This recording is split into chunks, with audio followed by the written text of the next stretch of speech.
Uma cirurgiã, ao deixar a prisão, arranja um emprego como doméstica na casa de um homem rico. Mas, assim que o filho dele entra, ela congela de horror e percebe que sua presença naquela casa não é um acaso. O ferro pesado deslizava suavemente sobre o tecido alvo, deixando para trás uma leve nuvem de vapor quente. Drá. Ana Luísa Soares amava aqueles minutos matinais de silêncio. O cheiro de algodão recém-passado e do café forte vindo da cozinha criava aquela sensação de aconchego doméstico inabalável, a razão pela qual ela vivia. Hoje, ela teria um plantão de 24 horas, e o ritual habitual de preparar seu uniforme ajudava a sintonizá-la para o longo dia de trabalho. Ela pendurou o jaleco branco perfeitamente engomado em um cabide e se virou. No quarto espaçoso, inundado pela suave luz do sol da manhã, estava seu marido. Ricardo Menezes, impecável como sempre, concentrava-se em dar um nó complexo em sua cara gravata de seda italiana diante do espelho.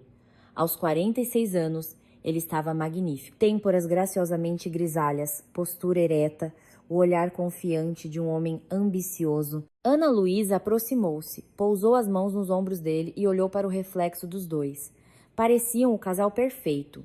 Essa gravata azul marinho de novo? Ela perguntou com suavidade, ajeitando o colarinho da camisa dele, impecavelmente branca. Ela te deixa sério demais. Ricardo suspirou, irritado, e seus dedos pararam. E eu preciso ser sério, Ana. Hoje se decide a licitação para a construção daquele condomínio de luxo. A morada dos IPs, entende? É o projeto da década. Ele se virou bruscamente para ela. Seus olhos revelavam um orgulho profundo e ferido. Eu sou um arquiteto genial. Criei este projeto do zero. Calibrei cada linha. E aqueles burocratas da comissão ficam enrolando. Dão os contratos para uns medíocres que constroem caixotes de concreto só para economizar. Ana Luísa passou a mão carinhosamente pelo rosto dele, tentando aliviar a tensão. Ela sabia como Ricardo reagia mal a qualquer contratempo profissional. Ele sempre queria mais. Mais reconhecimento, mais projetos de prestígio, mais dinheiro. Ricardo, querido, se acalme. Sua voz soava calma e tranquilizadora, o mesmo tom que usava com pacientes difíceis. Seu talento é óbvio para todos. Se essa licitação for sua, ela não vai a lugar nenhum. Você é o melhor no que faz. Apenas dê a eles tempo para analisar as plantas. Ricardo suavizou um pouco, cobrindo a mão dela com a sua, mas seu olhar permaneceu frio e calculista. Tempo é dinheiro, Ana. No nosso mundo, ninguém espera. Enfim, vamos conseguir. E você? De novo para o seu plantão exaustivo de 24 horas? O tom desdenhoso dele em relação ao trabalho dela sempre a feria um pouco, mas Ana Luísa há muito aprender a não dar atenção. Ricardo era um esteta. Ele construía edifícios belos, enquanto ela lidava com a dor, o medo e as doenças humanas. Eram mundos diferentes demais. Antes que ela pudesse responder, ouviu-se o som rápido de saltos no corredor, e Beatriz, a filha deles, entrou no quarto. Aos 18 anos, Bia era uma cópia de Ricardo, vibrante, autoconfiante, acostumada a ter o que queria no primeiro pedido. Seus cabelos loiros estavam casualmente espalhados pelos ombros, e em seu rosto brilhava o mesmo sorriso ao qual o pai nunca conseguia negar nada. Pai, mãe, bom dia. Bia deu um beijo estalado na bochecha de Ana Luísa e imediatamente se pendurou no braço do pai. Papai, diz que me ama. Ricardo riu. Sua irritação matinal desapareceu instantaneamente. A filha era seu orgulho, sua pequena princesa, em quem ele investia todos os seus recursos. Depende de quanto custa esse amor hoje. Minha espertinha, ele brincou, tirando sua carteira de couro do bolso interno do paletó. Chegou uma coleção nova no shopping. Tem uns sapatos, pai. São simplesmente perfeitos para minha formatura. Todas as meninas da faculdade vão morrer de inveja.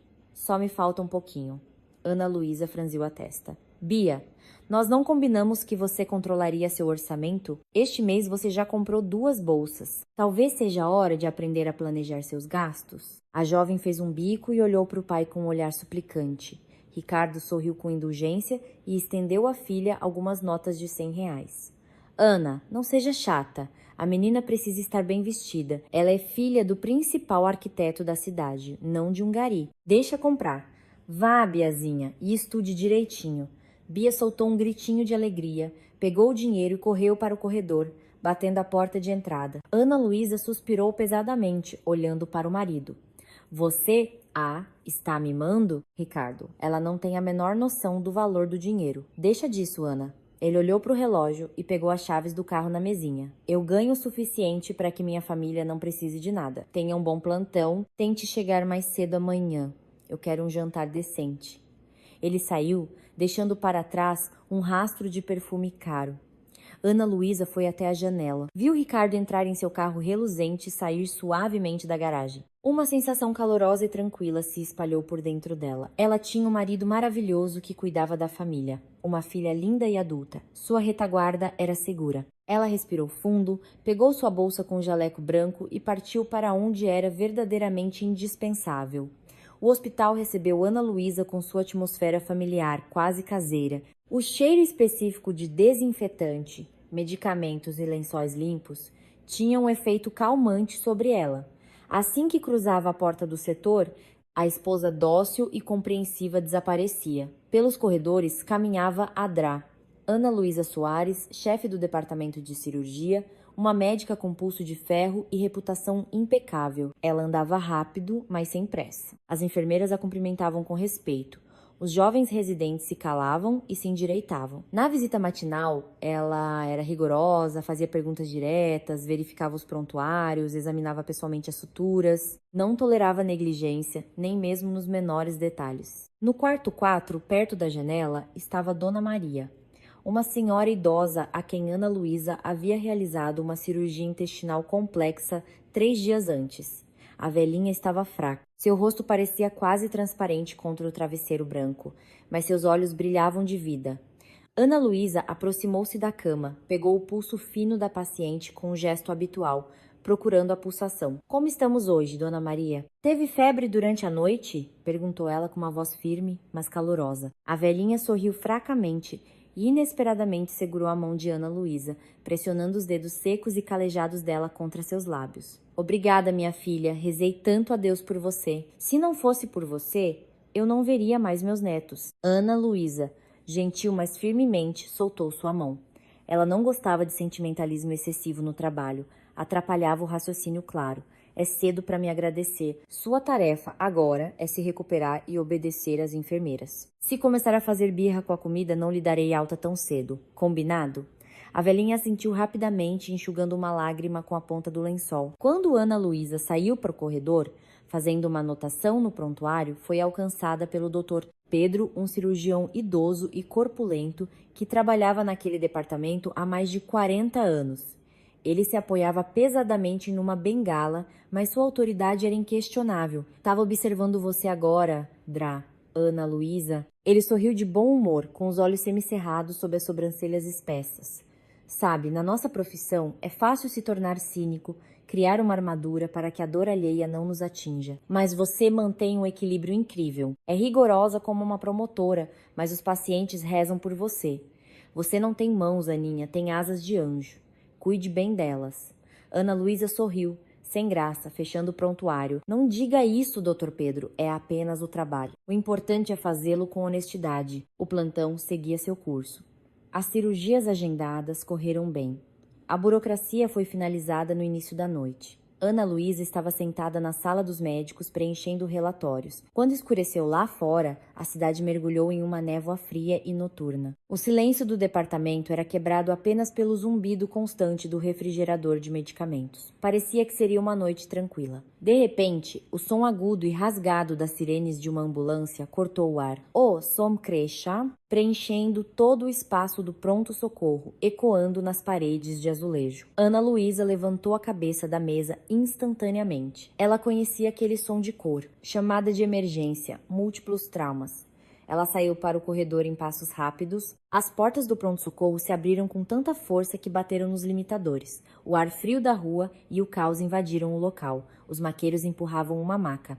Nela jazia uma jovem mulher. Seu rosto mau era visível devido à máscara de oxigênio e ao sangue. Ana Luísa avaliou a situação instantaneamente. Barriga enorme. Gravidez de pelo menos 8 meses. A mulher estava inconsciente. Sua pele tinha um tom cinza pálido, assustador, atropelada na faixa de pedestres.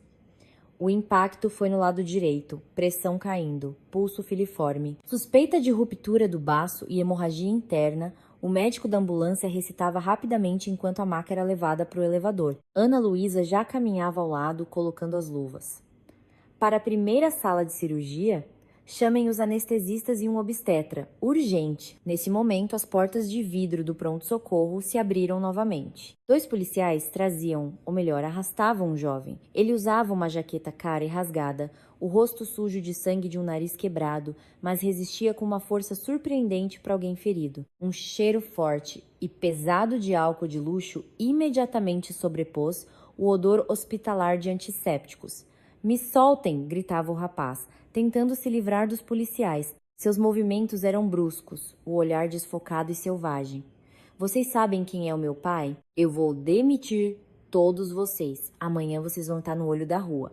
Meu pai compra este hospital e põe abaixo se ele quiser." Era Tiago Medeiros.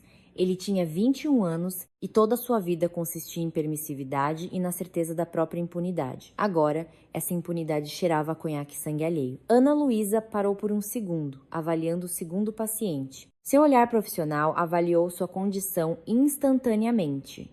Fratura fechada da clavícula, contusões, talvez uma leve concussão cerebral. Condição estável, sem risco de vida. Toda a sua histeria era causada por medo animal e psicose alcoólica. Ela desviou o olhar para a maca que se afastava com a mulher grávida, deixando um rastro escuro e terrível no chão claro. Uma raiva profissional surda subiu dentro de Ana Luísa, mas ela suprimiu com um esforço de vontade.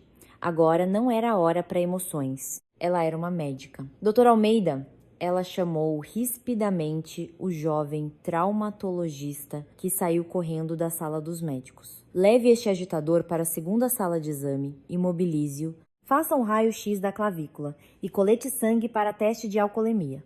Não libere a polícia." Tiago tentou se soltar e avançou na direção dela, cuspindo saliva.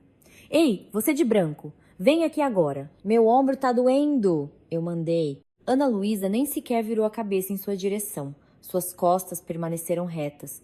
Ela entrou no elevador, seguindo a maca com a mulher moribunda. A sala de cirurgia a recebeu com a luz ofuscante das lâmpadas cirúrgicas. Essa luz sempre pareceu implacável para Ana Luísa.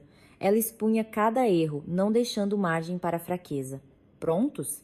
Ela perguntou secamente, aproximando-se da mesa. Suas mãos já estavam lavadas e envoltas em luvas de látex estéreis. As enfermeiras assentiram. O anestesista estava junto aos monitores. Seu rosto estava tenso. "Pressão crítica, Dra. Ana Luísa. Ela está perdendo sangue mais rápido do que conseguimos transfundir." Ana Luísa pegou o bisturi. Todo o resto do mundo deixou de existir. Não havia mais marido, filha, nem o playboy bêbado no pronto-socorro. Havia apenas o campo operatório e uma vida se esvaindo sob suas mãos. Pinça, outra. Os comandos soavam secos e precisos. Ela trabalhava rápido, seus dedos se movendo com precisão cirúrgica, suturando vasos, tentando estancar a hemorragia interna maciça.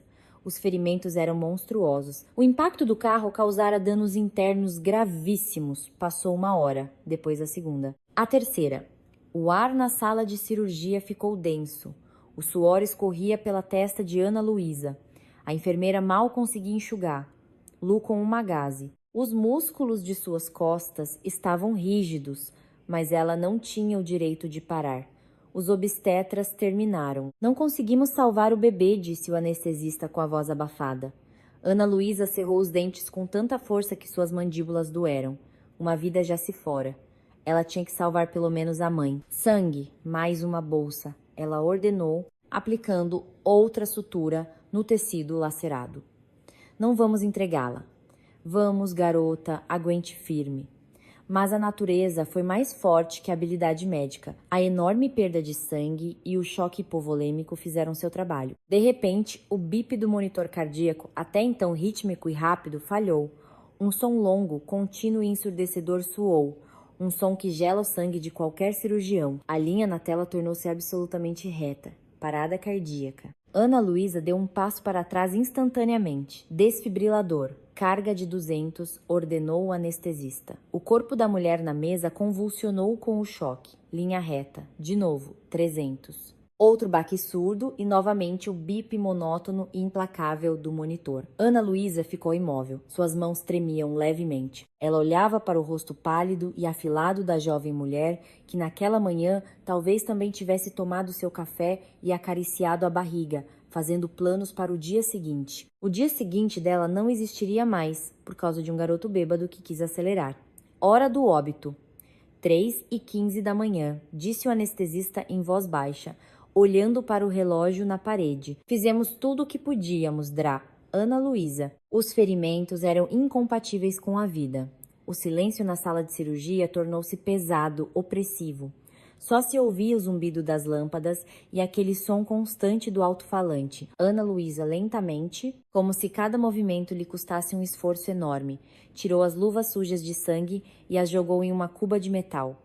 O som da borracha batendo no metal pareceu ensurdecedor. Ela não disse uma palavra, virou-se e saiu da sala de cirurgia para a antessala. Arrancou a máscara do rosto. O ar parecia seco e cortante. Apoiou as duas mãos na borda da pia e baixou a cabeça. Uma dor pesada e opressiva surgiu em seu peito. No corredor, seus colegas já a esperavam. O jovem traumatologista, Dr. Almeida, hesitava, sem saber o que dizer. Drá. Ana Luísa, ele começou, incerto. Ela ergueu para ele um olhar pesado e sombrio. Perdemos as duas, a mãe e a criança. Sua voz soava oca, desprovida de qualquer emoção. Era apenas uma reação de defesa de sua psique. E o outro do pronto-socorro? Imobilizei a clavícula. Ele já está sóbrio, está no quarto, chorando, exigindo um advogado. A polícia está de guarda na porta, relatou Almeida. Ana Luísa fechou os olhos. A imagem do rosto da jovem morta surgiu em sua mente. Ela ainda não sabia que aquele pesadelo noturno era apenas o começo de sua própria queda, que o som da linha reta no monitor não havia arriscado apenas a vida de outra pessoa, mas também a sua, dividindo para sempre o destino da Drá. Ana Luísa Soares em um antes e um depois. Passaram-se 3 dias. Para Ana Luísa, eles se fundiram numa faixa cinzenta, interminável e viscosa. Ela mal dormia. Bastava fechar os olhos para que a luz ofuscante da lâmpada cirúrgica brilhasse em sua mente, e a linha verde, reta e impiedosa aparecesse no monitor. Os colegas tentavam apoiá-la. Doutor. Pedro entrava na sala dos médicos, colocava silenciosamente uma xícara de chá quente à sua frente e suspirava pesadamente, compreendendo que as palavras eram inúteis agora. Os ferimentos eram incompatíveis com a vida. Todo médico no departamento sabia disso. Mas a consciência profissional de um cirurgião não conhece desculpas. Ana Luísa se atormentava metodicamente, repassando em sua memória cada segundo da cirurgia, cada movimento do bisturi, tentando encontrar um erro que não existia. Ela estava sentada à sua mesa, olhando fixamente para uma pilha de prontuários, quando a porta da sala dos médicos se abriu sem bater, sem a espera respeitosa de costume. Na soleira estava um homem de uns 40 anos, em um terno cinza austero. Seu olhar, penetrante e frio, varreu o local e se fixou em Ana Luísa. Doutora Ana Luísa Soares, a voz do recém-chegado era seca, sem entonação. Ele não perguntava, constatava um fato. Delegado Ribeiro, da Polícia Civil, preciso lhe fazer algumas perguntas sobre a morte da cidadã Carla Novaes. Ana Luísa levantou-se lentamente. Uma premonição desagradável e pegajosa se agitou dentro dela. Delegados frequentemente apareciam após casos graves. Era um procedimento padrão. Mas no comportamento deste homem lia-se uma hostilidade clara e premeditada. Pode entrar, estou pronta para responder, disse ela com firmeza, apontando para a cadeira à sua frente. Ribeiro não se sentou. Ele se aproximou da mesa, colocou uma pasta de plástico fina sobre ela e se apoiou pesadamente com os nós dos dedos na mesa, pairando sobre Ana. Diga-me, Drá. Ana Luísa, a senhora tem certeza de que suas ações na sala de cirurgia foram totalmente competentes? A pergunta soou como um tapa na cara. Ana Luísa endireitou as costas. O cansaço dos últimos dias recuou instantaneamente, dando lugar ao orgulho profissional. Sou uma cirurgiã de categoria sênior. Minhas ações seguiram estritamente o protocolo de atendimento de emergência. A paciente chegou com lacerações internas gravíssimas e perda maciça de sangue. Lutamos por sua vida por 4 horas. O delegado sorriu. Naquele breve sorriso, deslizou um desprezo indisfarçável. Protocolo. O papel aceita tudo, Drá. Ana Luísa, mas a perícia pode mostrar outra coisa.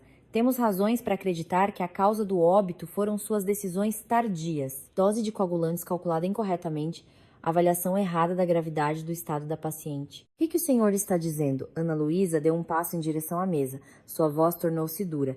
Exijo uma junta médica independente. Qualquer médico honesto confirmará a correção das minhas ações. Haverá uma junta, não duvide. Ribeiro, com um gesto displicente, pegou da mesa os originais dos prontuários da mulher falecida, que Ana Luísa acabara de preencher. Estou apreendendo estes documentos para fins de investigação e aconselho a senhora Soares a procurar um bom advogado. As coisas não estão boas para o seu lado. Ele se virou e saiu, deixando a porta aberta. Ana Luísa sentou-se pesadamente na cadeira. O ar na sala dos médicos de repente pareceu rarefeito. Ficou difícil respirar. Ela ainda não compreendia a escala da catástrofe que se aproximava, mas seu instinto lhe dizia: por trás desta visita havia uma força poderosa e direcionada. No mesmo momento, do outro lado da cidade, em um espaçoso escritório decorado com carvalho escuro no escritório de arquitetura de Ricardo Soares, a atmosfera era completamente diferente. Sobre a enorme mesa de vidro temperado, havia uma garrafa de conhaque de colecionador e 3 copos de cristal. Ricardo estava sentado em sua poltrona de couro, batendo nervosamente com uma caneta tinteiro cara na mesa. À sua frente sentavam-se 2 homens. Os homens internos perfeitamente cortados mantinham aquela confiança calma e opressiva que só as pessoas com poder e dinheiro ilimitados possuem. Eram os advogados pessoais do magnata Marcelo Medeiros. O mais velho deles, um homem de cabelos grisalhos com uma cicatriz profunda no queixo, bebeu lentamente do copo e o colocou sobre a mesa. O som do cristal tocando vidro soou muito nítido no silêncio do escritório. Senhor Ricardo, somos homens de negócios, então vamos direto ao ponto. A voz do advogado era baixa, aveludada, mas exalava frieza. O filho de nosso cliente, Tiago Medeiros, se meteu em uma situação extremamente desagradável. Acidente, repercussão, um corpo. O senhor Marcelo Medeiros é um homem respeitado. Ele não precisa de escândalos públicos envolvendo seu herdeiro. O rapaz corre o risco de pegar uma pena real. Precisamos eliminar essa possibilidade. Ricardo parou de bater com a caneta. Olhou cautelosamente para os visitantes. Eu entendo suas dificuldades, mas o que eu tenho a ver com isso? Minha esposa é médica. Ela apenas fez o trabalho dela. O advogado sorriu quase imperceptivelmente. É exatamente por isso que estamos aqui. Sua esposa é a chave para resolver nosso problema. Se a jovem morreu devido aos ferimentos do impacto do carro, a culpa é do Tiago. Mas se ela morreu na mesa de cirurgia por um erro grosseiro da cirurgiã, então Tiago é culpado apenas pelo acidente de trânsito com lesões corporais leves. E por isso, como o senhor entende, a pena é condicional e a suspensão da carteira. Ricardo empalideceu. O significado do que foi dito chegava lenta, mas firmemente à sua consciência. Vocês querem culpar a Ana, minha esposa? Ele tentou fingir indignação, levantando-se levemente da poltrona. Isso é impossível. Ela é a melhor cirurgiã da cidade. Ninguém vai acreditar nessa bobagem. Eu não vou permitir. O segundo advogado, que até então permanecera em silêncio, tirou uma pasta grossa de sua maleta de couro e, com um movimento displicente, empurrou-a pela mesa lisa em direção a Ricardo. A pasta parou exatamente na borda. Senhor Ricardo? Sente-se, disse o advogado mais velho, calmamente, sem sombra de ameaça, mas com muito peso. Sua indignação é louvável, mas inútil. A perícia já está sendo preparada. As pessoas certas na comissão estão motivadas. A investigação seguirá nosso roteiro independentemente de o senhor resistir ou não. A questão é apenas de que lado o senhor ficará. Ricardo afundou lentamente de volta na poltrona. Seu olhar estava fixo na pasta. Abra, sugeriu o visitante. Com os dedos trêmulos, Ricardo abriu a capa de papelão. No topo estava o plano geral do condomínio de luxo Morada dos Ipês, o mesmo projeto com que ele sonhava nos últimos 2 anos. Sob o plano, havia um contrato de empreitada geral. As somas especificadas no documento eram estonteantes. Não era apenas dinheiro, era um passaporte para a primeira divisão, para aquela vida onde se compra imóveis no exterior e não se olha os preços nos restaurantes. O senhor Marcelo sabe ser grato, continuou o advogado, observando a mudança na expressão do arquiteto. A condição é uma só. O senhor deve convencer sua esposa a não resistir, que ela faça uma confissão, alegue cansaço, um lapso de juízo, pegue a pena mínima. e o senhor ganha este contrato. Ela sai em liberdade condicional em alguns anos. Se ela resistir, nós a colocaremos na cadeia de qualquer maneira. Temos recursos para isso. Mas então este projeto, o advogado acenou para a pasta, será dado aos seus concorrentes e nós destruiremos seu escritório em um mês. Fiscalizações da Receita Federal, processos, dívidas. O senhor ficará sem nada. A escolha é sua. Ricardo engoliu em seco. O ar no escritório de repente tornou-se sufocante. Ele olhou para o contrato, os milhões, o status, o poder. E do outro lado da balança, sua esposa Ana, tão correta, tão cheia de princípios, sempre sumida em seu hospital. Nesse momento, a porta de carvalho do escritório se abriu silenciosamente. Na soleira apareceu Verônica, sua nova assistente. Ela tinha 28 anos, cabelos perfeitos, uma figura esculpida e a garra de um bulldog, escondida atrás de um sorriso encantador. Nos últimos 6 meses, o relacionamento deles havia ultrapassado os limites profissionais. Ricardo alugava secretamente um apartamento para ela, comprava presentes caros, mas Verônica exigia cada vez mais.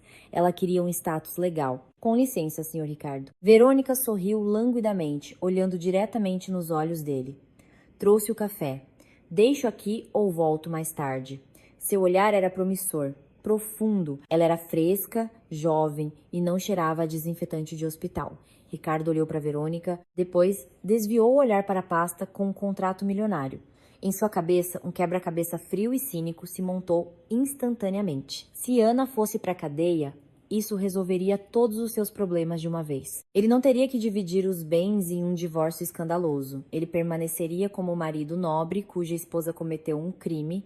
O apartamento ficaria para ele. Ele receberia uma fortuna de medeiros, poderia se casar com Verônica e começar uma vida completamente nova e luxuosa. Ana era forte.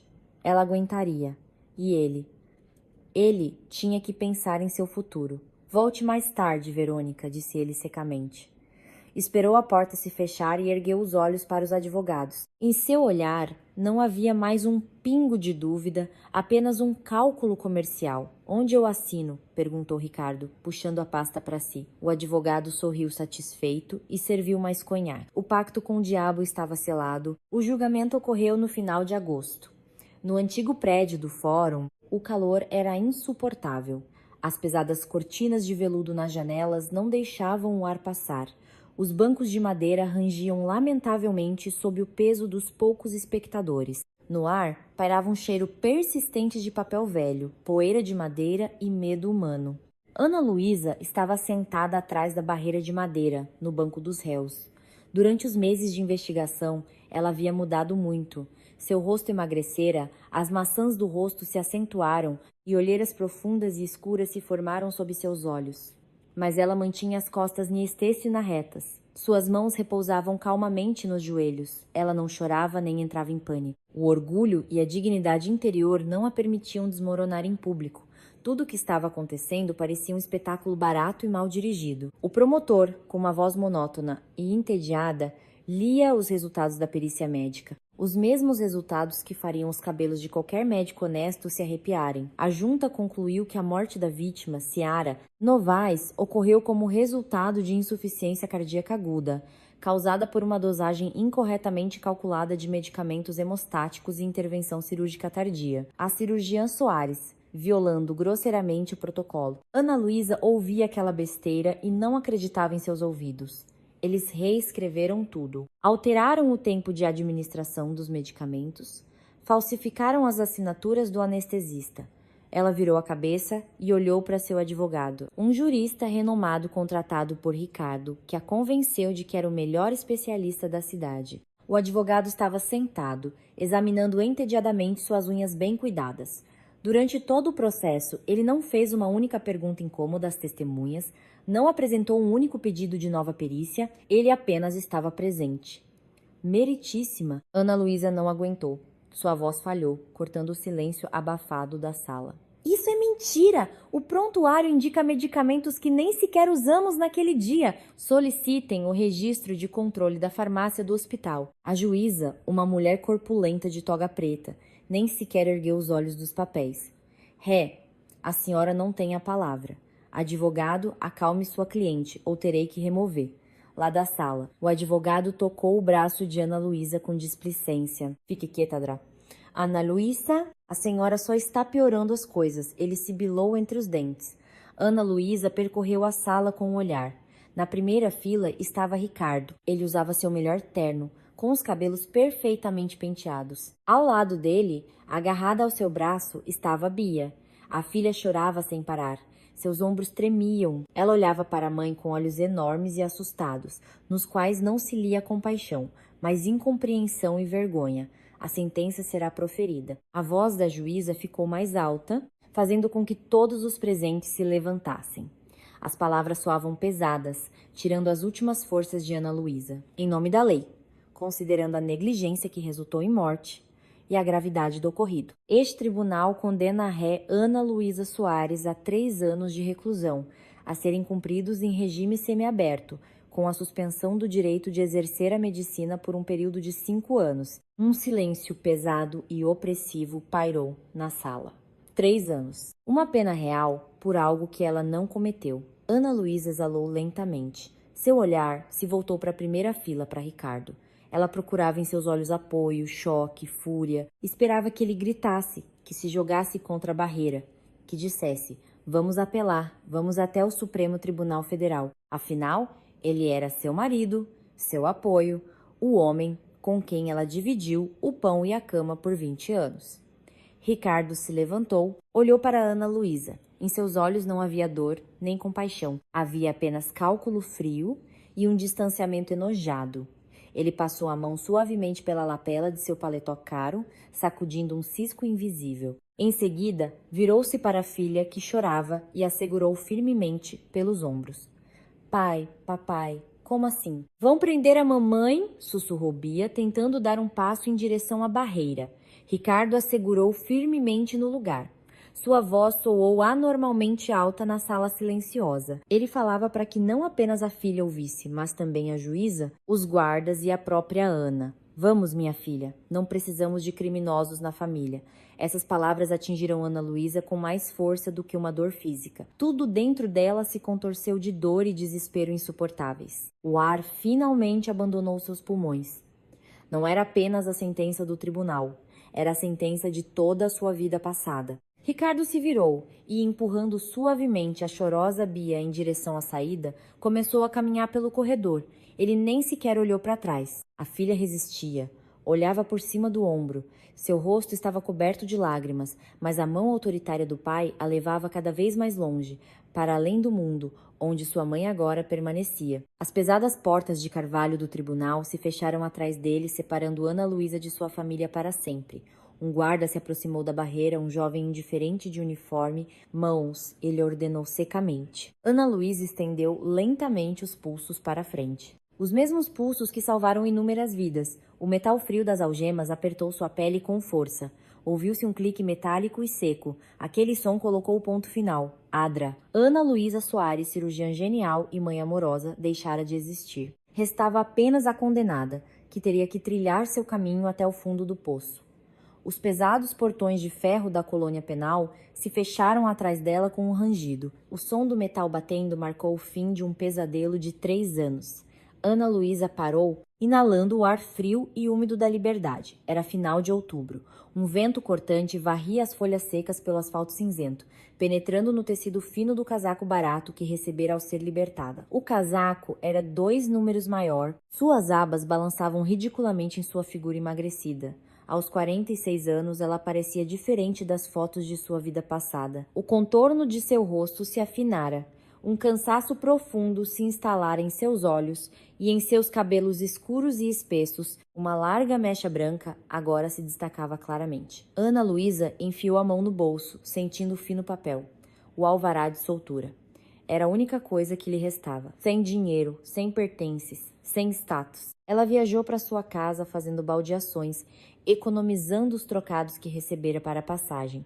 As ruas familiares pareciam estranhas. A cidade vivia sua vida agitada, na qual não havia mais lugar para a chefe de cirurgia Ana Luísa Soares. Ao chegar ao seu antigo prédio, não reconheceu a porta de entrada. Em vez da antiga porta de metal, havia uma nova maciça com um interfone de vídeo. Ana Luísa esperou até que um vizinho saísse e entrou sorrateiramente. Subindo para seu andar, parou diante da porta do apartamento e tocou a campainha.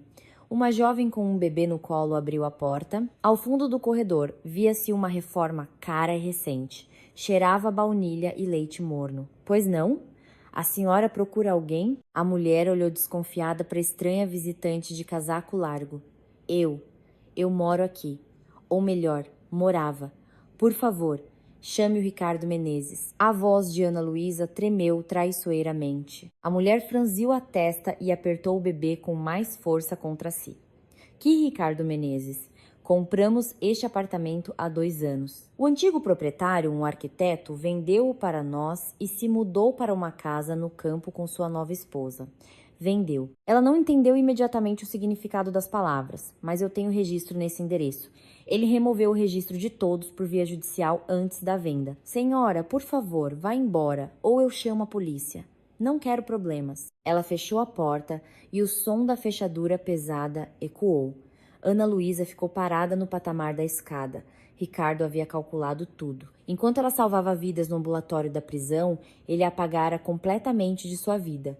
Deixou-a na rua, sem registro e sem moradia. Ao anoitecer, ela encontrou abrigo na periferia da cidade. Era um cortiço velho e decrépito, onde os quartos eram alugados por dia, sem muitas perguntas. Ana Luísa contou quase todo o seu pouco dinheiro para a dona por 1 semana de aluguel.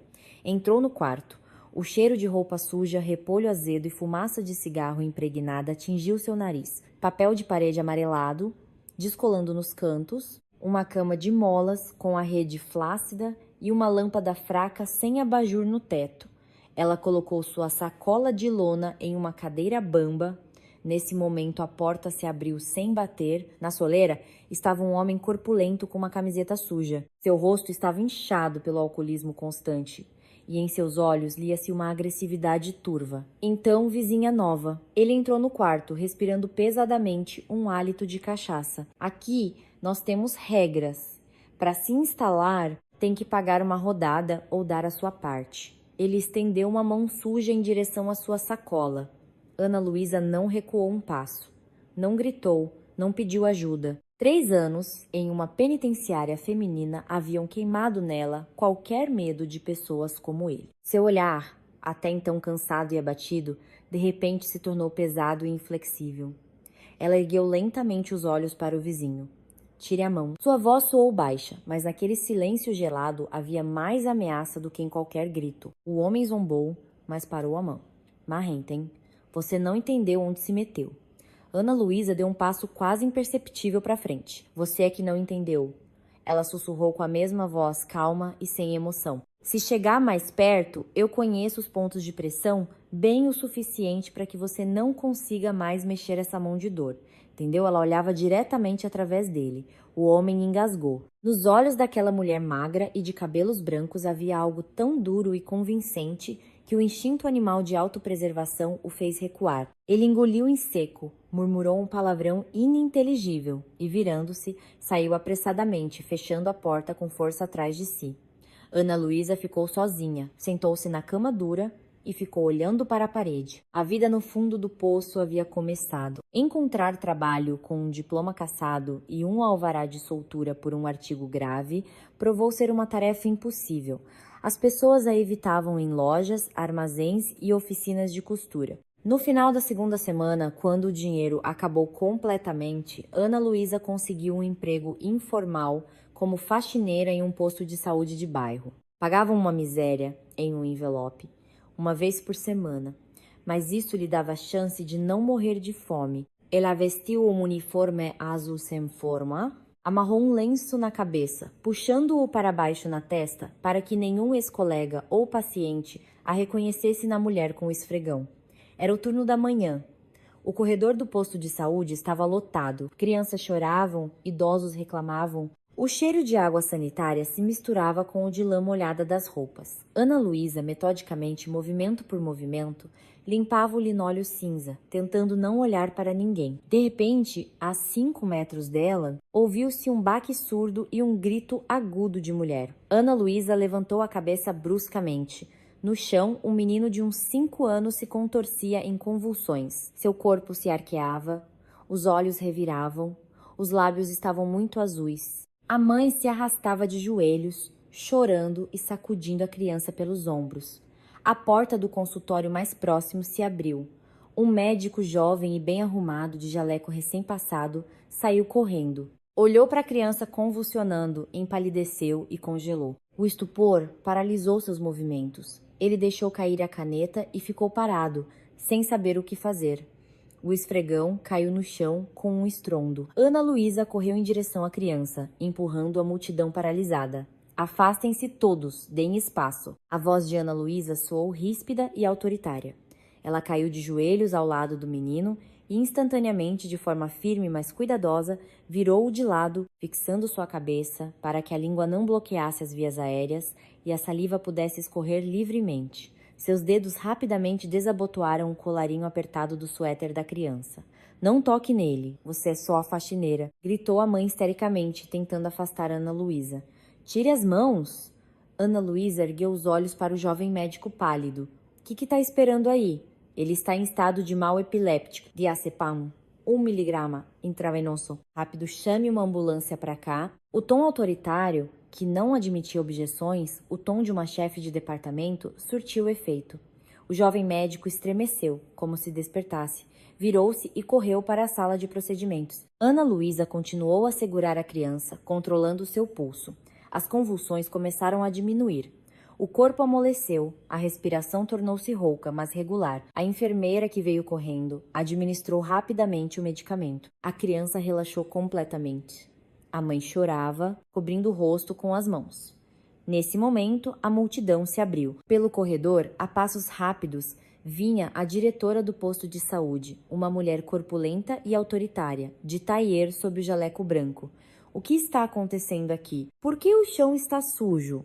Quem deixou a faxineira chegar perto de um paciente? A diretora se aproximou e olhou com nojo para Ana Luísa, que se levantava lentamente do chão, limpando as mãos em seu uniforme de trabalho azul.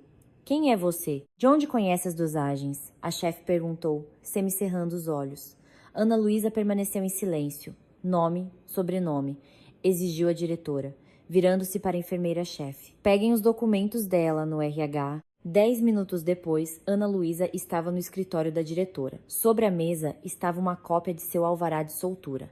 O rosto da diretora ficou vermelho de indignação. Artigo por negligência que resultou em morte. Você cumpriu 3 anos de pena e ousa vir à minha instituição? A voz da chefe estava quase um guincho. Como se atreve a tocar em um paciente com suas mãos sujas? Ex-presidiárias não têm lugar na medicina, nem mesmo com um pano na mão. Eu salvei a vida dele. Seu médico estava paralisado, respondeu Ana Luísa com firmeza. Fora daqui, a diretora apontou para a porta. Suma, que eu não veja nem sua sombra aqui, e você não receberá um centavo por esta semana. Agradeça por eu não chamar a polícia. Ana Luísa não discutiu, não fazia sentido. Ela se virou em silêncio, tirou o uniforme azul, jogou-o em uma cadeira e saiu do escritório. Lá fora, a primeira neve fina e cortante começava a cair. Pousava em seus cabelos escuros e nos ombros do casaco barato, derretendo instantaneamente. Ana Luísa sentou-se em um banco de madeira descascado em uma praça em frente ao posto de saúde. Não tinha R$1 no bolso, não tinha para onde ir. Pela primeira vez, em 3 longos anos, sentiu que suas forças a estavam abandonando. Suas forças internas começaram a se esgotar. Ela fechou os olhos, permitindo que o vento gelado batesse em seu rosto. As tábuas do banco rangeram ao seu lado. Alguém se sentou pesadamente. Ana Luísa abriu os olhos e viu uma senhora idosa com um chale de lã quente. Era tia Nina, uma auxiliar do setor de fisioterapia. Ela vira tudo o que acontecera no corredor. Tia Nina, em silêncio, tirou de sua bolsa gasta uma velha garrafa térmica de metal, serviu um chá forte e fumegante na tampa de plástico e estendeu a Ana Luísa. Beba, minha filha, vai congelar. Sua voz era baixa, maternalmente calorosa. Ana Luísa pegou a xícara com os dedos congelados. O líquido quente queimou sua garganta. devolvendo-lhe a capacidade de respirar. Eu vi como você virou aquele menininho, continuou tia Nina, olhando para frente. E como gritou com o nosso doutorzinho. Você tem mãos de ouro? É uma médica de Deus. A vida às vezes bate tão forte que a gente nem consegue respirar, mas não se perca. Ela tirou um pedaço de papel quadriculado do bolso e o colocou na palma da mão de Ana Luísa. Tome, guarde isso. É um endereço, um condomínio de luxo fora da cidade. Morada dos Ipês. Lá mora o magnata Medeiros. O homem é rigoroso, duro, mas justo. Não maltrata os trabalhadores e paga bem pelo trabalho alheio. Eles sempre precisam de empregados. A casa é enorme, tem muito trabalho. A governanta de lá é uma bruxa, daquelas difíceis de achar. Mas eles não olham seus documentos se você souber trabalhar duro. Vá pra lá. É sua chance de se segurar. Ana Luísa olhou para o papel amassado. O nome Medeiros não lhe dizia nada. Para ela, era apenas mais um ricaço. Obrigada. Ana Luísa apertou levemente a mão da auxiliar. Vá, minha filha, e não ouse desistir. 3 horas depois, após gastar seus últimos trocados em um ônibus, Ana Luísa estava diante dos altos portões de ferro forjado do condomínio Morada dos Ipês. A segurança, após verificar seu nome em uma lista de candidatos de uma agência de empregos, a deixou entrar. A mansão era impressionante por seu tamanho. Construída em estilo clássico e austero, com janelas altas e amplos terraços. Um verdadeiro palácio. Ana Luísa foi conduzida pela entrada de serviço. O calor da casa envolveu instantaneamente seu corpo congelado. No hall cheirava cera de móveis, cara e lírios frescos. Ela parou na beira de um salão enorme, coberto por um tapete branco de pelo longo. O contraste entre suas botas gastas e sujas e o mármore italiano do chão era gritante. Uma mulher de uns 50 anos veio ao seu encontro. Seus cabelos castanho escuros estavam presos em um coque apertado e perfeito. Um vestido preto austero lhe caía como uma armadura.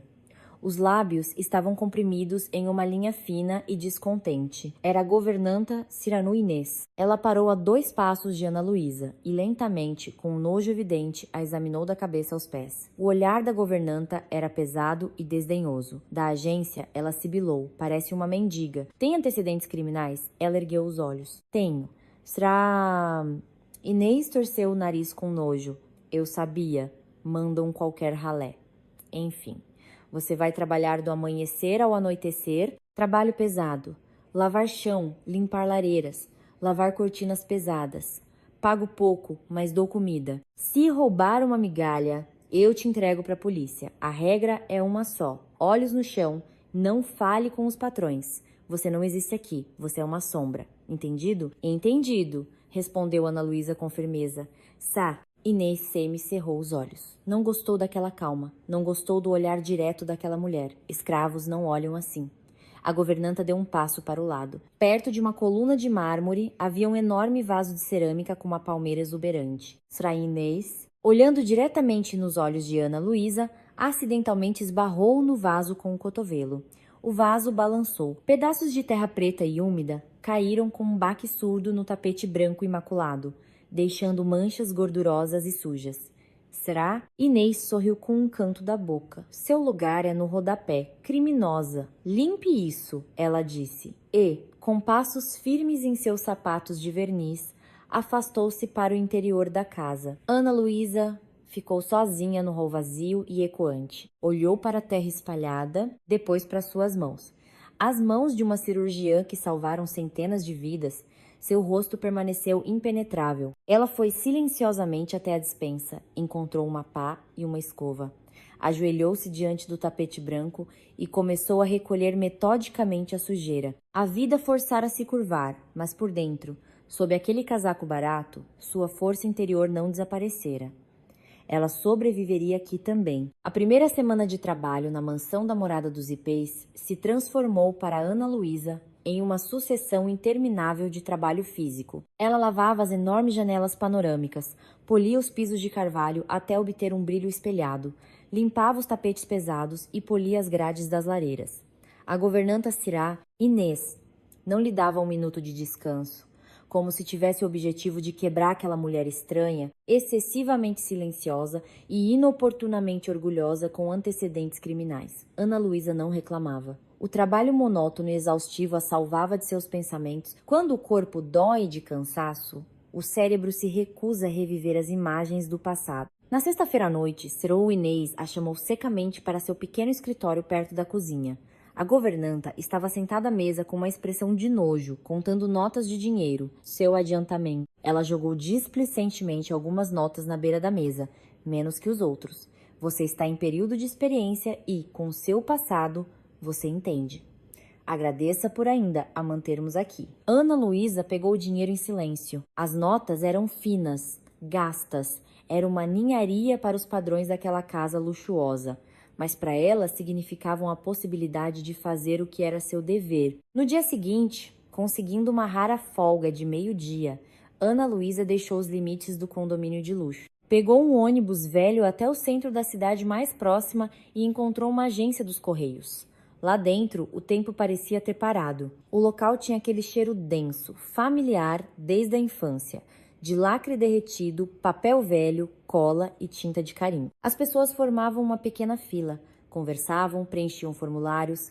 Ana Luísa foi até uma mesa alta perto da janela, pegou uma caneta presa a uma mola e puxou um formulário de vale postal. Ela contou exatamente metade de seu pequeno adiantamento, deixando para si apenas o suficiente para o chá mais barato e um sabonete, e colocou o resto no envelope do formulário. No campo do destinatário, com uma caligrafia nítida e clara, ela escreveu os dados. Era o endereço de um estado vizinho, o endereço da mãe daquela jovem que morrera em sua mesa de cirurgia 3 anos antes.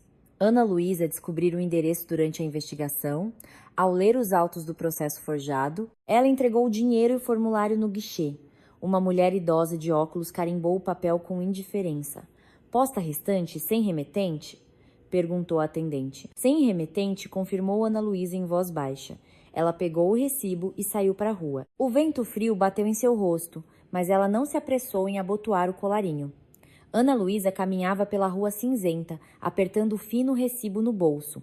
Ela sabia que não havia matado aquela garota. Sabia que fizera tudo o que era possível e que seu ex-marido Ricardo simplesmente a vendera por um contrato lucrativo. Mas isso não a fazia se sentir melhor. A garota morrera sob suas mãos. Como médica, ela sentiu o peso dessa perda. Não sou culpada do crime, pensava ela, olhando para os carros que passavam, mas não consegui salvá-la.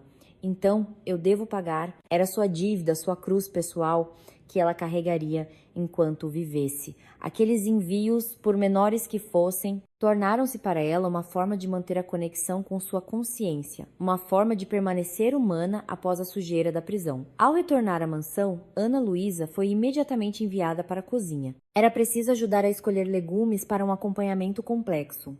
A cozinha dos Medeiros não era menor que a de um bom restaurante. Havia uma atmosfera especial ali. Óleo quente sibilava em fogões enormes.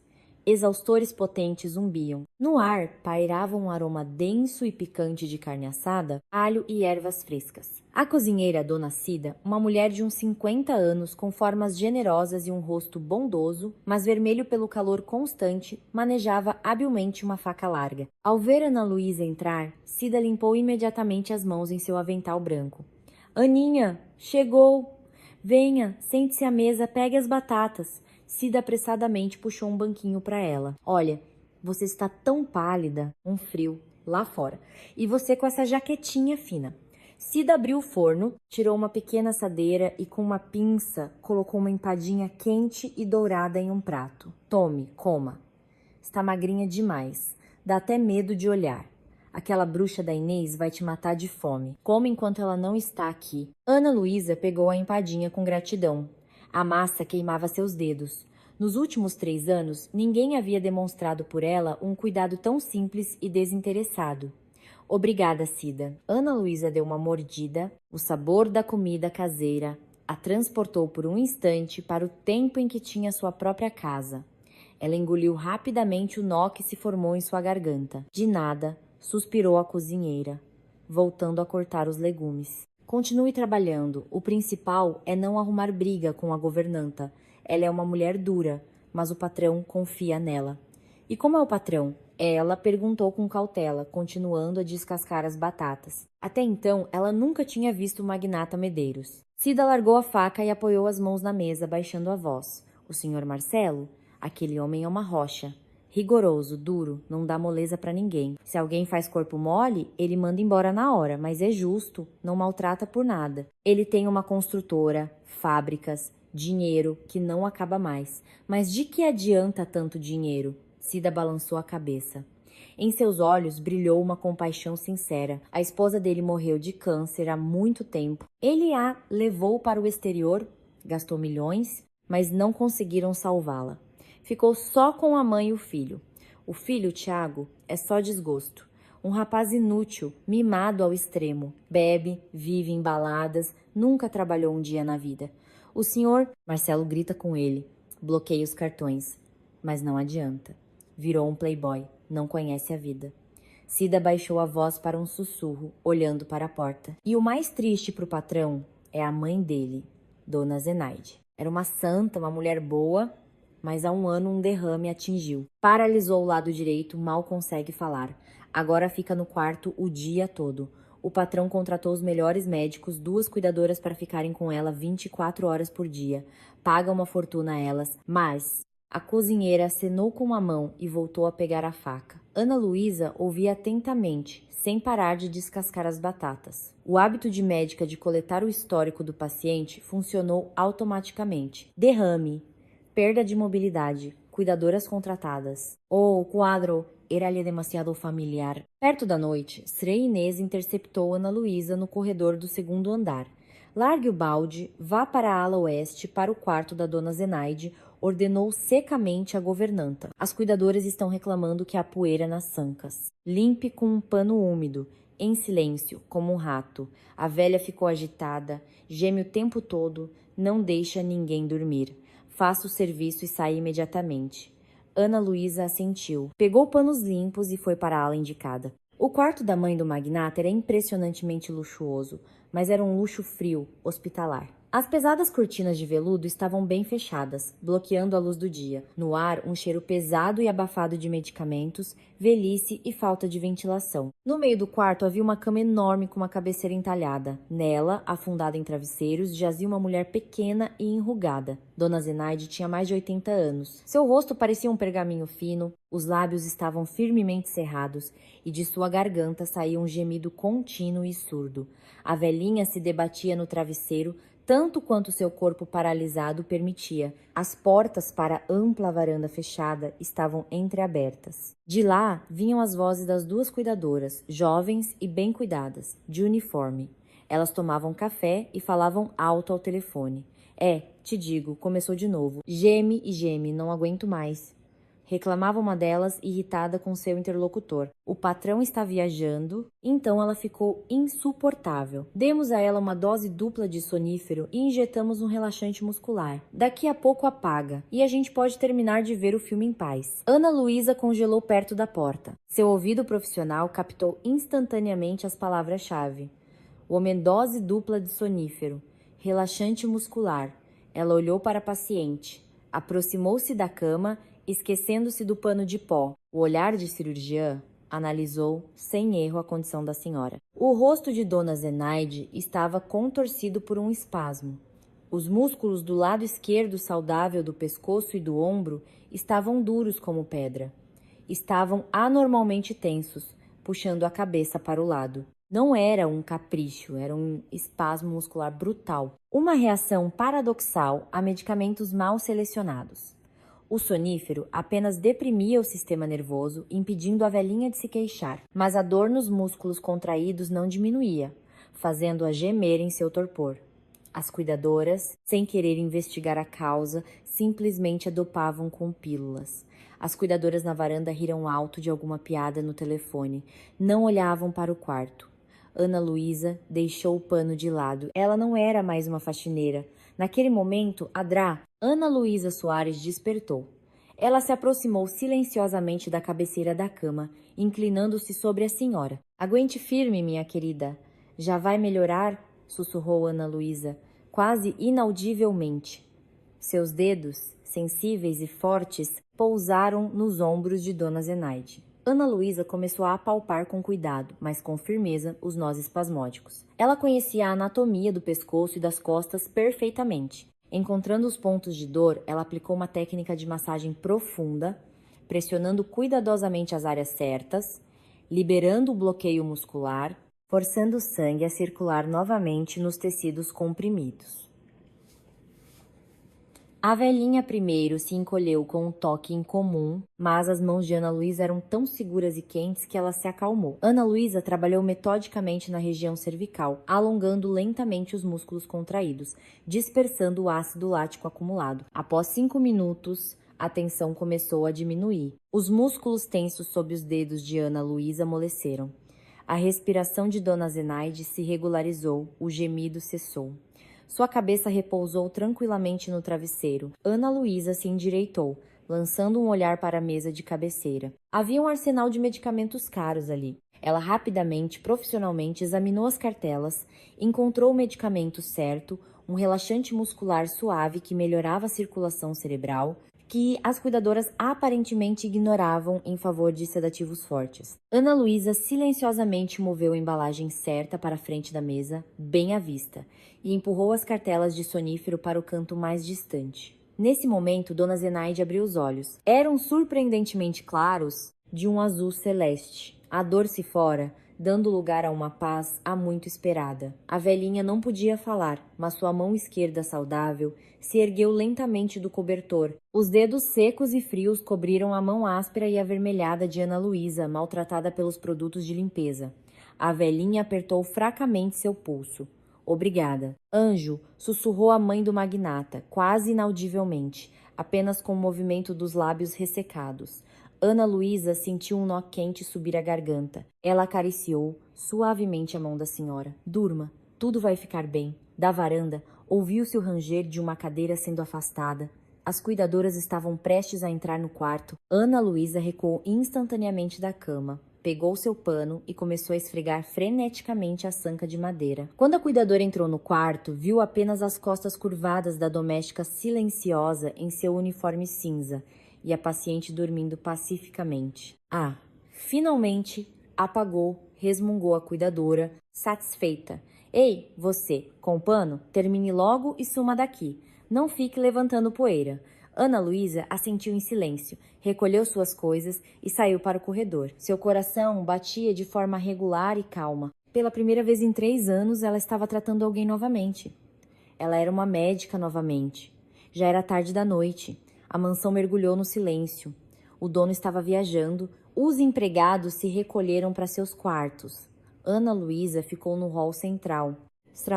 Inês a encarregara de encerar o corrimão entalhado da enorme escadaria de carvalho que levava ao 2º andar. O trabalho exigia força física. Seus braços já doíam, mas Ana Luísa passava metodicamente o pano de flanela na madeira escura. No hall, apenas as luzes noturnas fracas estavam acesas. O silêncio era quebrado apenas pelo farfalhar monótono do tecido na madeira.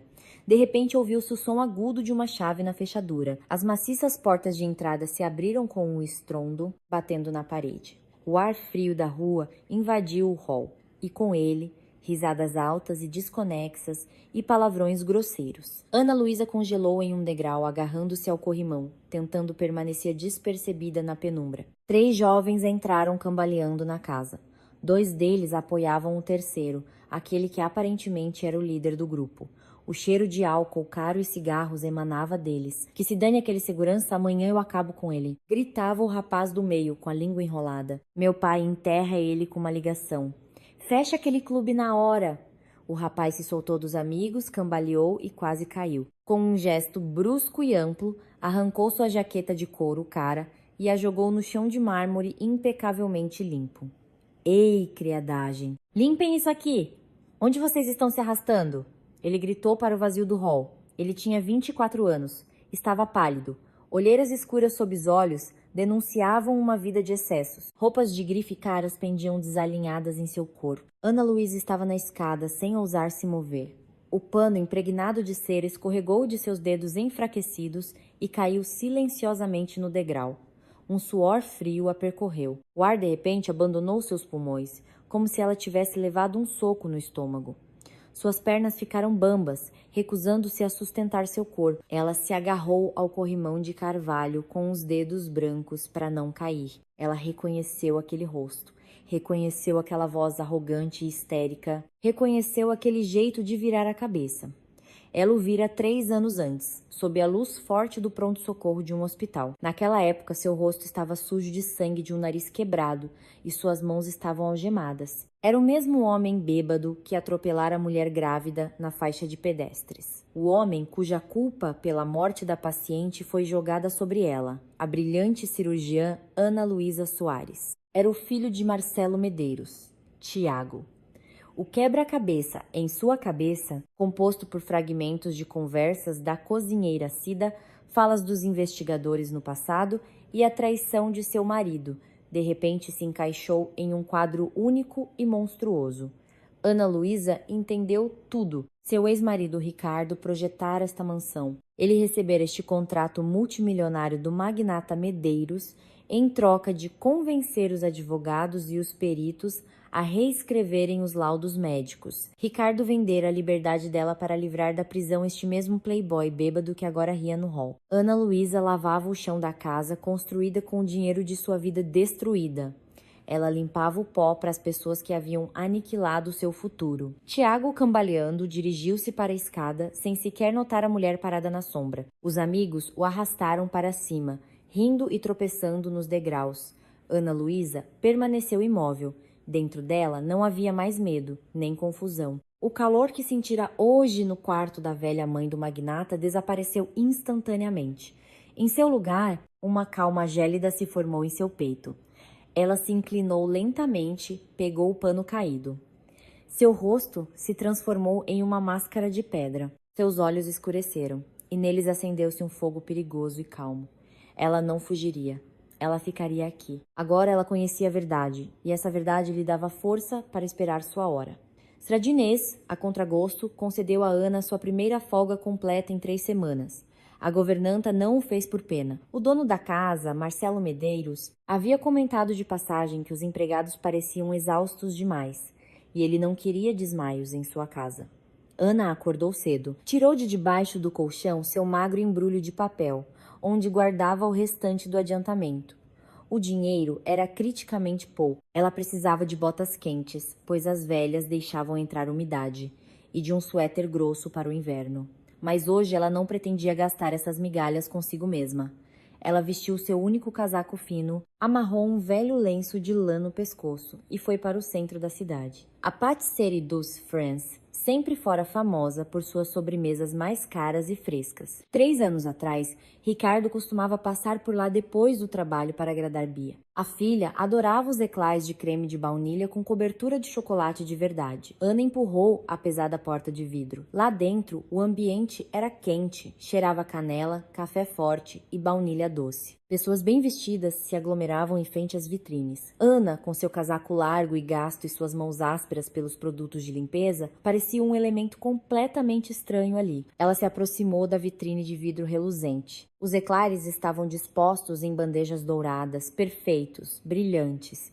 O preço a fez encolher-se por dentro, mas ela nem pensou em recuar. A jovem vendedora, em um avental da marca, mediu Ana com um olhar rápido e avaliador, no qual por um segundo brilhou uma surpresa condescendente. Pois não? Por favor, 4 eclairs de creme e embale em uma caixa com uma fita. A voz de Ana soou baixa, mas firme. A caixa e a fita são cobradas à parte, avisou a vendedora secamente. Eu sei. Calcule tudo junto. Ana tirou o dinheiro do bolso, colocou algumas notas no pires de vidro perto do caixa e depois começou a adicionar moedas. Ela contava os trocados na palma da mão, empurrando as moedas com o polegar. 10, 20, 50 centavos. A vendedora batia impacientemente com a unha bem feita no balcão. Depois de pagar, Ana pegou com cuidado a pequena caixa de papelão, amarrada com uma fita bordô brilhante. A caixa parecia leve, mas para Ana continha toda a sua esperança. Era uma ponte para sua filha. Um pequeno e tímido passo em sua direção após 3 anos de vazio absoluto e um muro de distanciamento. A viagem até a Universidade de Arquitetura e Urbanismo levou mais 1 hora. O prédio da faculdade era imponente, com suas altas colunas clássicas e amplos degraus de granito. Um vento forte e cortante soprava, varrendo o asfalto cinzento com pequenos flocos de gelo e pedaços de jornais amarelados. Ana ficou ao lado da escadaria principal, escondendo as mãos nos bolsos para aquecer um pouco os dedos enrijecidos. A caixa de eclairs ela segurava com cuidado junto ao peito, protegendo-a do vento sob a lapela do casaco. As aulas deveriam terminar a qualquer minuto. As maciças portas de carvalho se abriam de vez em quando, liberando grupos de estudantes barulhentos e risonhos. Ana examinava cada rosto. A ansiedade crescia dentro dela. Por 3 anos, ela só vira a filha em uma foto velha e gasta. Como ela teria mudado? Como reagiria? Ana ensaiava mentalmente as palavras, escolhendo o tom suave e certo para não assustar, para explicar que não era culpada. E de repente as portas se abriram mais do que o normal. Junto com um grupo de garotas, Beatriz saiu para a escadaria. Ana precisou de alguns segundos para reconhecer sua menina naquela jovem mulher elegante. A angularidade adolescente desaparecera. Bia usava um casaco de pele claro, curto e, obviamente, muito caro. Nos pés, botas italianas da moda. Nas mãos, ela girava o último modelo de celular. Ria alto, jogando a cabeça para trás. Seus cabelos bem cuidados brilhavam sob a luz fraca do outono. Ela parecia próspera, bem alimentada e absolutamente feliz. Ana deu um passo à frente, saindo de trás da coluna. Suas pernas de repente ficaram pesadas, como se cheias de chumbo. Bia, ela chamou. A voz soou rouca, falhando com o vento. Ela pigarreou e chamou um pouco mais alto, dando mais um passo incerto. Beatriz. A jovem se virou ao ouvir a voz. O sorriso ainda brincava em seus lábios quando seu olhar percorreu a figura da mulher de casaco cinza e barato. E então seus olhos se arregalaram. O sorriso desapareceu de seu rosto bonito instantaneamente, como se tivesse sido apagado com um pano sujo. Em vez do riso, surgiu um horror selvagem e incontrolável, misturado com um nojo repugnante. Bia parou bruscamente, quase deixando cair o telefone. Suas amigas, notando a mudança em seu rosto, também pararam e olharam com curiosidade para a mulher estranha e mal vestida que estendia os braços para a amiga delas. Bia, quem é essa? Uma das estudantes perguntou, torcendo o nariz com nojo. Alguma pedinte. Bia engoliu em seco, agitada. Seu rosto empalideceu. Eu não sei, deve ter se enganado, gaguejou a filha. Mas Ana já se aproximara demais. Olhava apenas para Bia, sem notar as amigas, nem os olhares curiosos dos transeuntes. Minha filha, sou eu, disse Ana em voz baixa, tirando de debaixo do casaco a caixinha amarrada com a fita. Bia olhou ao redor apavorada. Em seus olhos lia-se um pânico de ser desmascarada. Ela se inclinou para a frente.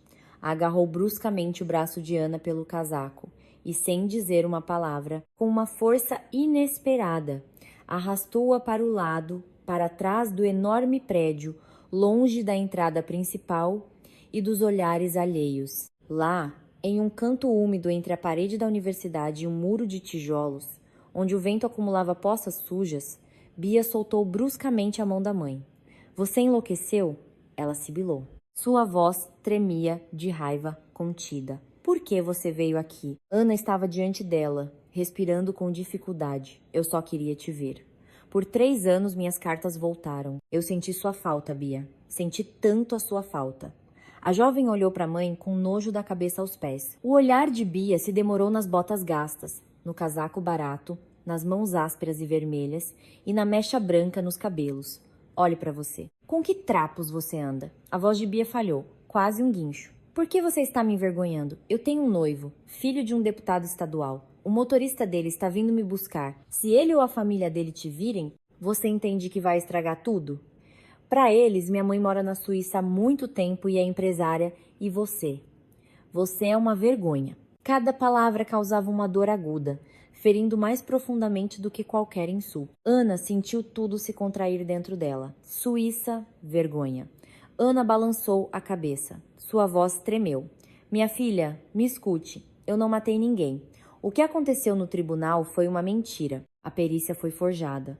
Eu não sou culpada daquela morte. Lutei honestamente pela vida dela. Vim apenas para te abraçar. Olha, eu trouxe um presente para você. Seus favoritos da Patisserie Doce France, eclairs, como você gosta. Com as mãos trêmulas, ela estendeu a caixinha de papelão branca com a fita bordô. O gesto era tão indefeso e sincero que deveria derreter qualquer gelo.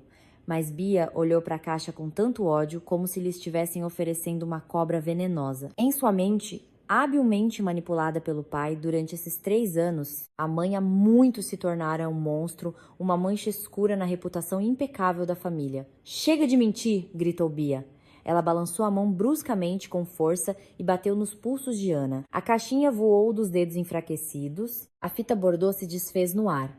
O papelão bateu no asfalto molhado. A tampa se abriu e os eclairs perfeitos e brilhantes caíram diretamente em uma poça funda e suja, cheia de água marrom e folhas molhadas. Ana congelou.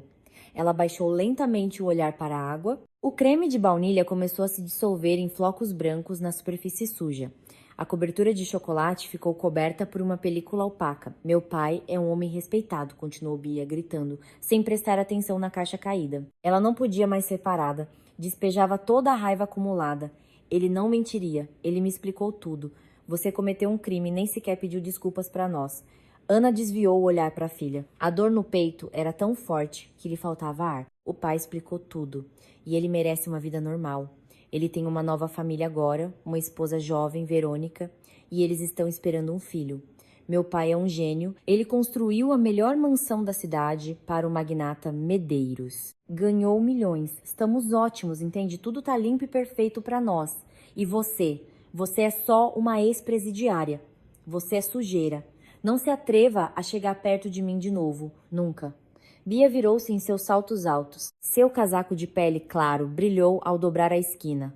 Ouviu-se o som de uma porta de carro pesada se fechando, e o ronco satisfeito de um motor potente de um SUV rapidamente se dissolveu no barulho da cidade. Ana ficou sozinha. O vento frio uivava entre as paredes de tijolos, jogando respingos gelados em seu rosto. Ana lentamente, como se suas articulações estivessem enferrujadas, ajoelhou-se diretamente na poça suja. A água gelada encharcou instantaneamente o tecido fino do casaco, queimando seus joelhos com o frio. Mas ela não sentia aquele frio. Olhava para os doces desmanchando na lama.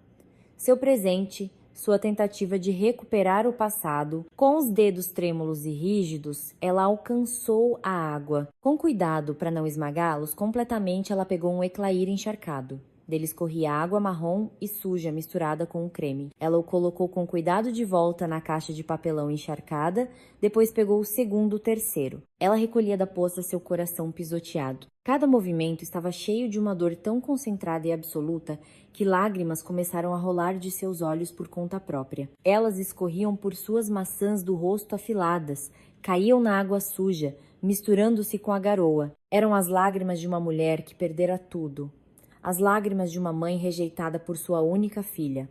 Ela recolheu tudo, fechou a tampa encharcada. E naquele exato momento, enquanto estava de joelhos na poça, apertando a caixa suja contra o peito, as palavras da filha, ditas com raiva, de repente começaram a ecoar em sua mente. Ele construiu a melhor mansão da cidade para o magnata Medeiros. Ganhou milhões. Com essa frase, tudo dentro dela se partiu de repente. Medeiros, o dono da mansão na Morada dos Ipês. A mansão, a casa onde ela trabalhava agora. A casa onde morava aquele mesmo Tiago bêbado da sala de cirurgia. A mansão que seu ex-marido Ricardo construíra, todos os fatos e suspeitas dispersos, de repente se encaixaram na cabeça de Ana em um quadro único, assustadoramente claro. Ricardo não apenas não a defendera no tribunal, não apenas a deixara por uma amante mais jovem. Ele recebera este contrato multimilionário de Medeiros exatamente naquela época, logo após o acidente, logo após o julgamento. Medeiros precisava livrar o filho da prisão. Ricardo precisava do contrato e do dinheiro. E Ana teve o azar de ser a cirurgiã de plantão. Seu marido? O arquiteto que lhe jurara amor por 20 anos. Ele a vendera. Subornara a perícia médica, combinara com os advogados e concordara em mandar a mãe de sua filha para a prisão. Vendeu 3 anos de sua vida, sua profissão, seu bom nome, pela oportunidade de projetar aquela mansão amaldiçoada. Vendeu por dinheiro pela chance de dormir com sua jovem secretária, Verônica. E a filha? Ricardo envenenara a filha com mentiras, para que ela nunca procurasse a mãe e descobrisse a verdade. Ele fizera tudo de forma perfeitamente limpa. As lágrimas que um segundo antes rolavam por suas bochechas secaram, dando lugar a uma calma fria e súbita. A respiração, antes entrecortada e espasmódica, se regularizou. O frio dos joelhos molhados deixou de ter importância. Ana ergueu a cabeça e olhou para a parede de tijolos cinzentos à sua frente. Em seus olhos não havia mais dor, não havia mágoa nem desespero. Aquela mulher suave e sacrificial que tentava se justificar para a filha desaparecera, dissolvida na poça suja junto com os eclairs estragados. Ela, lentamente apoiando-se na parede, levantou-se. Seu olhar escureceu. As feições de seu rosto endureceram, tornando-se completamente impenetráveis. A suavidade de seu caráter se fora para sempre, dando lugar a uma determinação fria e inabalável. Ela olhou para a caixa encharcada em suas mãos. Em seguida, aproximou-se de uma lixeira de concreto e, calmamente, sem arrependimento, jogou-a fora. Bia fizera sua escolha. Ricardo fizera sua escolha. Agora era a vez dela. Ana se virou e se afastou da universidade. Seu passo era firme e constante. Ela estava voltando para a mansão, para a casa construída sobre sua desgraça. Agora ela conhecia seus verdadeiros inimigos e sabia que não sairia de lá. Ela limparia o pó, aspiraria os tapetes e enceraria as escadas. Ela seria uma sombra naquela casa e esperaria por sua hora. Amanhã haveria o tradicional jantar na mansão. Stranez mencionara que apenas os convidados mais importantes do patrão, os parceiros mais próximos, estariam presentes. Ana ajeitou o colarinho do casaco molhado. Dentro dela, reinava uma paz absoluta e gélida, a paz de um cirurgião antes da operação mais complexa e perigosa de sua vida. Na cozinha da mansão, o calor era insuportável. Os potentes exaustores industriais zumbiam no limite de suas capacidades, mas não davam conta do ar denso e pesado, impregnado com os aromas de alecrim, alho, carne assada e azeite de oliva quente. O tradicional jantar de Marcelo Medeiros sempre transformava o trabalho dos empregados em uma maratona exaustiva. Ana estava em frente a uma longa mesa de metal, polindo metodicamente altas taças de cristal com um pano de linho. Um movimento, outro, verificação contra a luz. Ela trabalhava automaticamente, economizando forças. A cozinheira Cida se aproximou dela. O rosto da mulher estava vermelho pelo calor dos fogões. Grandes gotas de suor brilhavam em sua testa. Ela respirava com dificuldade, abanando-se com um grande pano de prato. Ufa! Que noite hoje! Cida baixou a voz, inclinando-se para Ana. Lá na sala, os convidados não param de chegar. O patrão está de bom humor hoje. Dizem que vai distribuir novos contratos. Ana pegou silenciosamente a próxima taça. As fofocas dos empregados não lhe interessavam. Ela preferia permanecer uma sombra invisível naquela casa estranha e hostil. E sabe quem está sentado na primeira fila? Continuou Cida, sem precisar de respostas. Aquele arquiteto Ricardo Soares, todo arrumado como se fosse para uma festa, e trouxe a perua nova dele, a Verônica, cheia de diamantes, brilhando, olhando para todo mundo de cima como se fosse a dona da casa. Dizem que o senhor Marcelo quer dar outro grande contrato para esse Soares. Ele gostou muito desta mansão. As mãos de Ana congelaram. O pano ficou parado dentro da taça de cristal. Cada palavra de Cida ecoava em sua mente com uma dor pesada. Ricardo, Verônica, outro contrato. Eles estavam sentados ali, a poucos metros dela, bebendo vinho caro, rindo e se preparando para receber mais milhões. Dinheiro ganho com sua vida destruída, com sua sentença de prisão, com o sangue daquela mulher que ela não conseguiu salvar. Ana pousou lentamente a taça na mesa. Seus dedos se fecharam na borda de uma bandeja de metal. Ela apertou o metal frio com tanta força que as juntas de seus dedos doeram com uma dor surda e latejante. A respiração parou por um segundo. Não havia histeria dentro dela. Havia um vazio absoluto e gélido. A porta do hall se abriu bruscamente. A governanta Issear, Inês, entrou apressadamente na cozinha. Usava um vestido escuro e austero, os cabelos arrumados impecavelmente. Lançou um olhar descontente para os cozinheiros atarefados e foi direto para Ana. Chega de mexer com o vidro, ordenou a governanta rispidamente. O prato principal está sendo servido. Cida, onde está a caça? A cozinheira apressadamente colocou sobre a mesa uma enorme e pesada travessa de prata, na qual repousavam fazões assados em molho de mel e mostarda, decorados com maçãs assadas e ramos de ervas aromáticas. Pegue a bandeja. Será Inês apontou para Ana e leve para a sala de jantar menor. E lembre-se, ande em silêncio, coloque o prato no centro da mesa, olhos no chão. Não quero ver você olhando para os patrões. Você é uma empregada, você não existe. Vá. Ana não disse uma palavra. Deu um passo em direção à mesa e, com um movimento firme e seguro, pegou a pesada travessa de prata. Nesse momento, algo que Strainês não esperava aconteceu. A figura habitualmente curvada da doméstica desapareceu. Ana, lentamente, com dignidade, endireitou as costas. Seus ombros se abriram, o queixo se ergueu. O olhar, até então sempre dirigido para baixo, agora fitava o horizonte, pesado, calmo e autoritário, como ela olhava para seus assistentes antes de uma cirurgia complexa. Naquele segundo, ela não usava um avental de trabalho cinza. Usava um jaleco branco invisível, mas palpável, o de uma chefe de cirurgia. A governanta até deu um passo para trás, sentindo uma súbita e inexplicável intimidação. Mas Ana já passara por ela em direção às portas vai e vem. Ela empurrou a porta com o ombro e os sons da cozinha foram instantaneamente cortados. A sala de jantar menor a recebeu com a luz suave de lustres de cristal de vários andares e o brilho quente de velas em altos candelabros. No ar flutuava um aroma sutil de perfumes femininos, caros e colônias masculinas. Em uma longa mesa oval, coberta com uma toalha engomada, estavam sentadas as pessoas.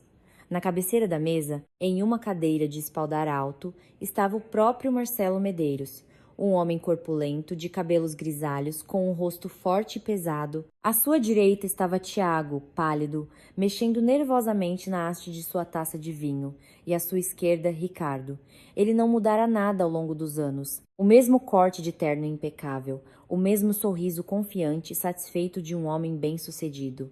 Ao lado dele sentava-se Verônica, segurando delicadamente sua taça com dedos longos e cheios de anéis. Ana caminhava em silêncio em direção à mesa. Seus passos eram abafados pelo espesso do tapete persa.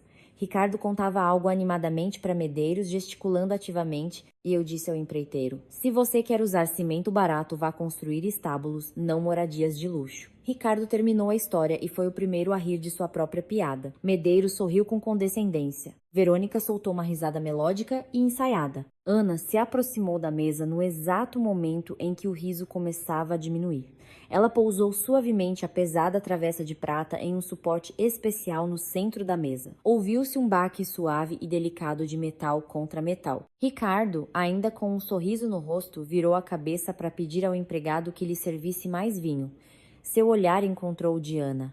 O riso se interrompeu de forma brusca e antinatural. O rosto do arquiteto perdeu toda a cor em um instante, tornando-se uma máscara cinza e pálida. A boca se abriu, mas nenhum som saiu, como se o ar, de repente, tivesse se tornado denso demais. Os olhos se arregalaram em choque. Ele olhava para a mulher de uniforme cinza e não acreditava no que via. O fantasma de sua traição estava parado bem à sua frente, segurando uma bandeja de prata. O pânico atingiu a cabeça de Ricardo. Ele se levantou tão bruscamente que a pesada cadeira de carvalho tombou para trás com um estrondo, batendo no assoalho. Verônica estremeceu e se afastou. "Senhor Marcelo." A voz de Ricardo falhou, tornando-se um falsete histérico. Seus dedos se agarraram convulsivamente à borda da mesa. "O que significa isso? Quem a deixou entrar aqui?" Medeiros franziu a testa. Suas sobrancelhas espessas se uniram sobre o nariz.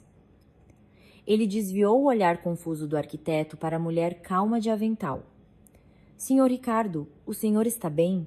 O que aconteceu?" Perguntou o magnata com voz pesada. "Ela é uma criminosa", gritou Ricardo, apontando para Ana com um dedo trêmulo. Seu rosto se contorceu em uma careta de medo e nojo. "É uma ex-presidiária, minha ex-esposa. Ela esteve na cadeia. Tirem-na daqui imediatamente. Ela é louca. Pode nos envenenar. Segurança!" Um silêncio pesado e viscoso pairou na sala de jantar. Só se ouvia a respiração ofegante de Ricardo e o leve crepitar das velas. Nesse momento, as portas se abriram e Inês entrou correndo na sala, atraída pelos gritos. Avaliando a situação, a governanta empalideceu. "Sua desgraçada!" Ela sibilou, avançando em direção a Ana com a intenção de expulsar lá à força. "Eu não te disse." Ana não se moveu, apenas virou a cabeça e olhou para a governanta. Havia uma força tão concentrada e gélida em seu olhar que Serenes parou no meio do caminho como se tivesse batido em uma parede invisível. Tendo parado a governanta com um único olhar, Ana, lentamente com dignidade, virou-se para o dono da casa. Olhava diretamente nos olhos do todo-poderoso Medeiros, e em sua postura não havia um pingo de medo ou subserviência. Eu responderei às suas perguntas. Senhor Marcelo, sua voz soou firme, baixa e completamente calma. Era o mesmo tom que ela usava para comunicar diagnósticos graves aos familiares. Meu nome é Ana Luísa Soares, ex-cirurgiã sênior, chefe de departamento. Medeiros não a interrompeu. Seu instinto animal, desenvolvido ao longo de anos de negócios implacáveis, lhe disse: algo importante está para acontecer. Ele se recostou na cadeira, sem desviar o olhar pesado da mulher. Ana continuou, articulando cada palavra. 3 anos atrás, na noite de 15 de outubro, uma mulher grávida com ferimentos gravíssimos foi trazida para minha mesa de cirurgia. As palavras caíam no silêncio da sala. Tiago, sentado à direita do pai, de repente engasgou com o vinho. Começou a tossir convulsivamente. Seu rosto adquiriu um tom esverdeado.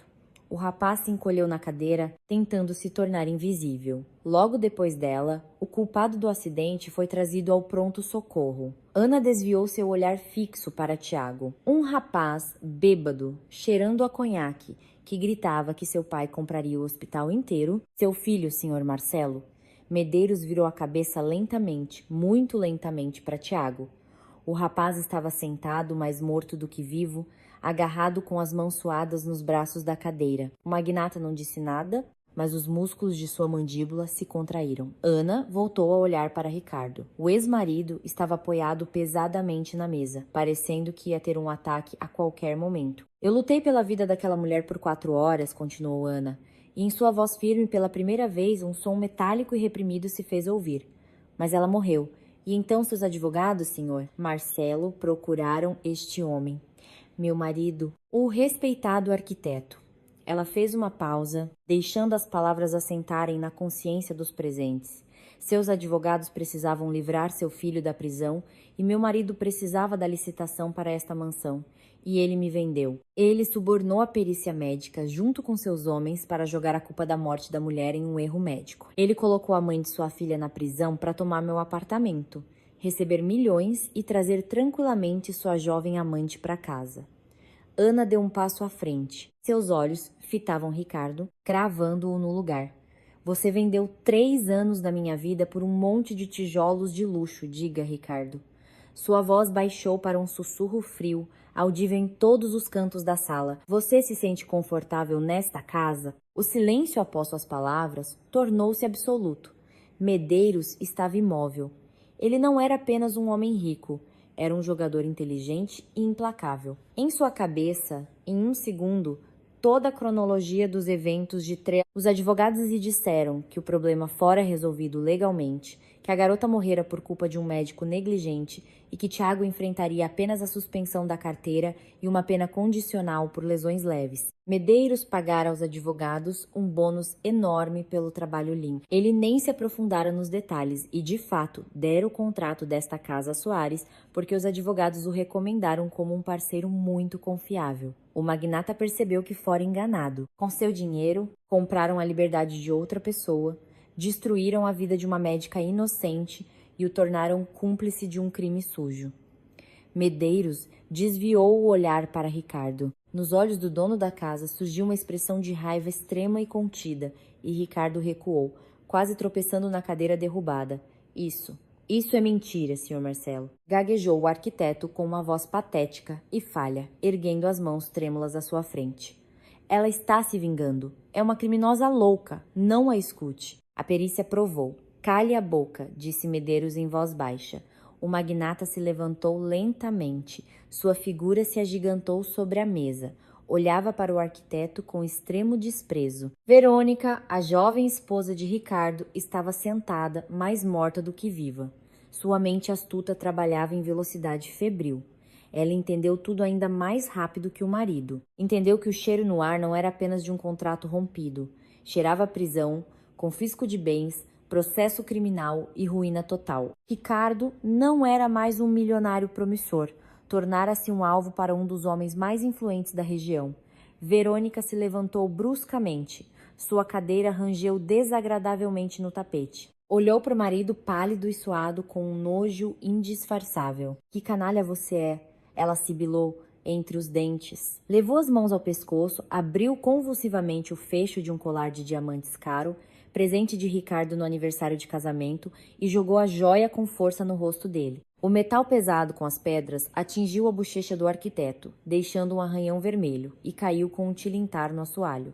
Você está acabado. Não me procure, Verônica disse. Virou-se bruscamente e, batendo os saltos altos, saiu correndo da sala de jantar. Ricardo ficou sozinho, abandonado pela esposa, desmascarado diante do cliente todo-poderoso, humilhado diante da mulher que ele destruíra. Mas a vingança não terminara aí. Tiago, observando o pai, percebeu que o foco da raiva agora se voltaria para ele. Ele sabia do que o pai era capaz em fúria. O medo animal paralisou o rapaz. De repente, começou a lhe faltar ar. Tiago agarrou o colarinho de sua camisa, tentando afrouxá-lo. A respiração tornou-se rápida, superficial e ruidosa. Seu rosto, de pálido, começou a ficar roxo. Pai, estou com dificuldade. Ele ofegou, apertando o peito. Ninguém conseguiu reagir. Tiago arregalou os olhos, soltou um sibilo curto e sufocado e caiu pesadamente para o lado, desabando no tapete persa. Seu corpo se arqueou em uma convulsão. As mãos se contraíram. As pernas começaram a bater no chão. A pele de seu rosto mudou de cor rapidamente, adquirindo um tom azulado assustador. A respiração parou. Um problema cardíaco congênito, agravado pelo álcool e por um ataque de pânico severo, provocara uma morte clínica. O pânico se instalou na sala. Srainês soltou um grito agudo. Ricardo se encolheu covardemente contra a parede, tentando se misturar com o papel de parede. Tiago! Tiago, meu filho! Medeiros correu para o filho. Caiu de joelhos, tentando sacudi-lo pelos ombros. As mãos do magnata todo-poderoso tremiam. Ele estava impotente diante da morte. Chamem um médico! Uma ambulância, rápido! Uma ambulância levaria pelo menos 20 minutos para chegar àquele condomínio fora da cidade. Tiago tinha no máximo 3. Ana estava imóvel. O tempo, para ela, desacelerou. Olhava para o rapaz convulsionando no tapete. Era o homem por causa de quem ela perdera 3 anos de sua vida, por causa de quem sua filha se afastara dela. O mesmo culpado bêbado do acidente no pronto-socorro. Bastava que ela se virasse e fosse para a cozinha. Ninguém a julgaria. Mas a Drá, Ana Luísa Soares, não era juíza nem carrasca. Ela era médica. Com um único movimento rápido, ela arrancou o laço de seu avental de trabalho e o jogou de lado. Afastem-se! Ela gritou, com tanta autoridade que Medeiros instintivamente se afastou do filho. Ana caiu de joelhos ao lado de Tiago, sem nojo, sem emoções, apenas o cálculo frio e matemático de uma socorrista. Com as 2 mãos, ela rasgou com força a camisa do rapaz no peito. Os botões voaram pelo tapete. A avaliação da condição levou exatamente 1 segundo. Sem pulso na carótida, sem movimentos respiratórios. Cianose, morte clínica. Hora da parada? Ela disse para o vazio, embora ninguém pudesse responder. E, sem esperar resposta, colocou a base da palma da mão direita no terço inferior do externo de Tiago, cobriu-a com a mão esquerda, entrelaçando os dedos. Esticou os braços e se jogou com todo o peso. 1, 2, 3, 4, 5. Os baques surdos e pesados ecoavam no silêncio da sala. Ana realizava a reanimação com uma precisão perfeita, cerca de 100 compressões por minuto. Trabalhava com confiança e ritmo, sabendo que cada segundo valia uma vida. Governanta, Ana não parava a massagem. Sua voz saía entrecortada pelo esforço físico. O kit de primeiros socorros do patrão. Aqui, agora. Srainês estava paralisada. Anda logo, eu mandei. Rosnou Medeiros. Levantando-se, a governanta disparou e, em meio minuto, trouxe uma pequena maleta médica que o dono da casa sempre mantinha para emergências. Ana continuava as compressões. O suor brotava em sua testa. Abra. Encontre as ampolas. Preciso de um estimulante cardíaco forte? Adrenalina ou pelo menos coramina concentrada. Procure a faixa vermelha na ampola. Leia o nome. O próprio Medeiros arrancou a maleta da governanta. Seus dedos trêmulos vasculhavam os medicamentos. Aqui, ele lhe estendeu uma ampola de vidro. Ana olhou de relance para o rótulo. Era o que precisava. Ela retirou bruscamente as mãos do peito de Tiago. Com a mão esquerda, segurou firmemente o queixo do rapaz, inclinando sua cabeça para trás para abrir as vias aéreas. Com a direita, arrancou a ampola de Medeiros, quebrou a ponta sem usar uma lixa, simplesmente torcendo-a com os dedos. Sem se importar com o corte e as gotas de seu próprio sangue, ela espremeu uma microdose do medicamento diretamente sob a língua de Tiago, onde havia uma densa rede de vasos sanguíneos. A absorção ali era quase tão rápida quanto uma injeção intravenosa. E voltou à massagem cardíaca. 1, 2, 3.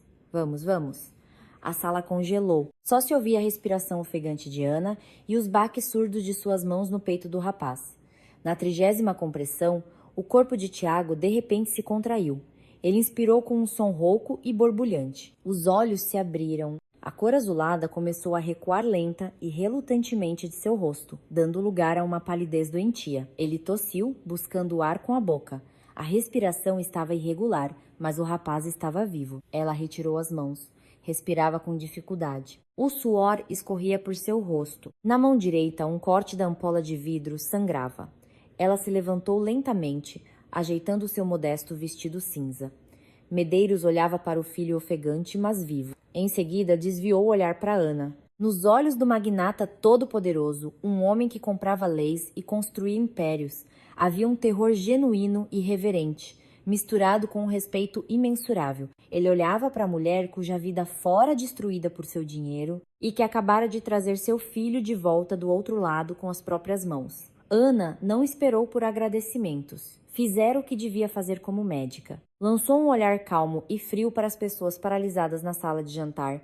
Deteve-se por um instante em Ricardo, encolhido em um canto, virou-se e saiu silenciosamente da sala. O julgamento estava encerrado e a sentença era irrecorrível. O tempo na mansão sempre seguiu suas próprias leis, mas o mês seguinte ao fatídico jantar passou com uma velocidade assustadora e avassaladora. A investigação que, 3 anos antes, tão facilmente destruíra a vida de Ana, agora, graças à intervenção dura de Marcelo Medeiros, mudou rapidamente de rumo. O magnata não jogava palavras ao vento.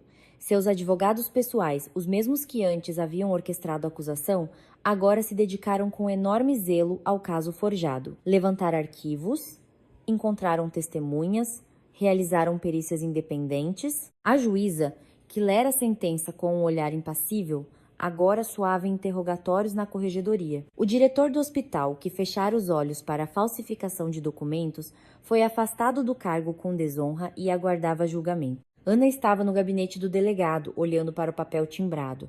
A decisão oficial de anulação total da sentença por falta de provas.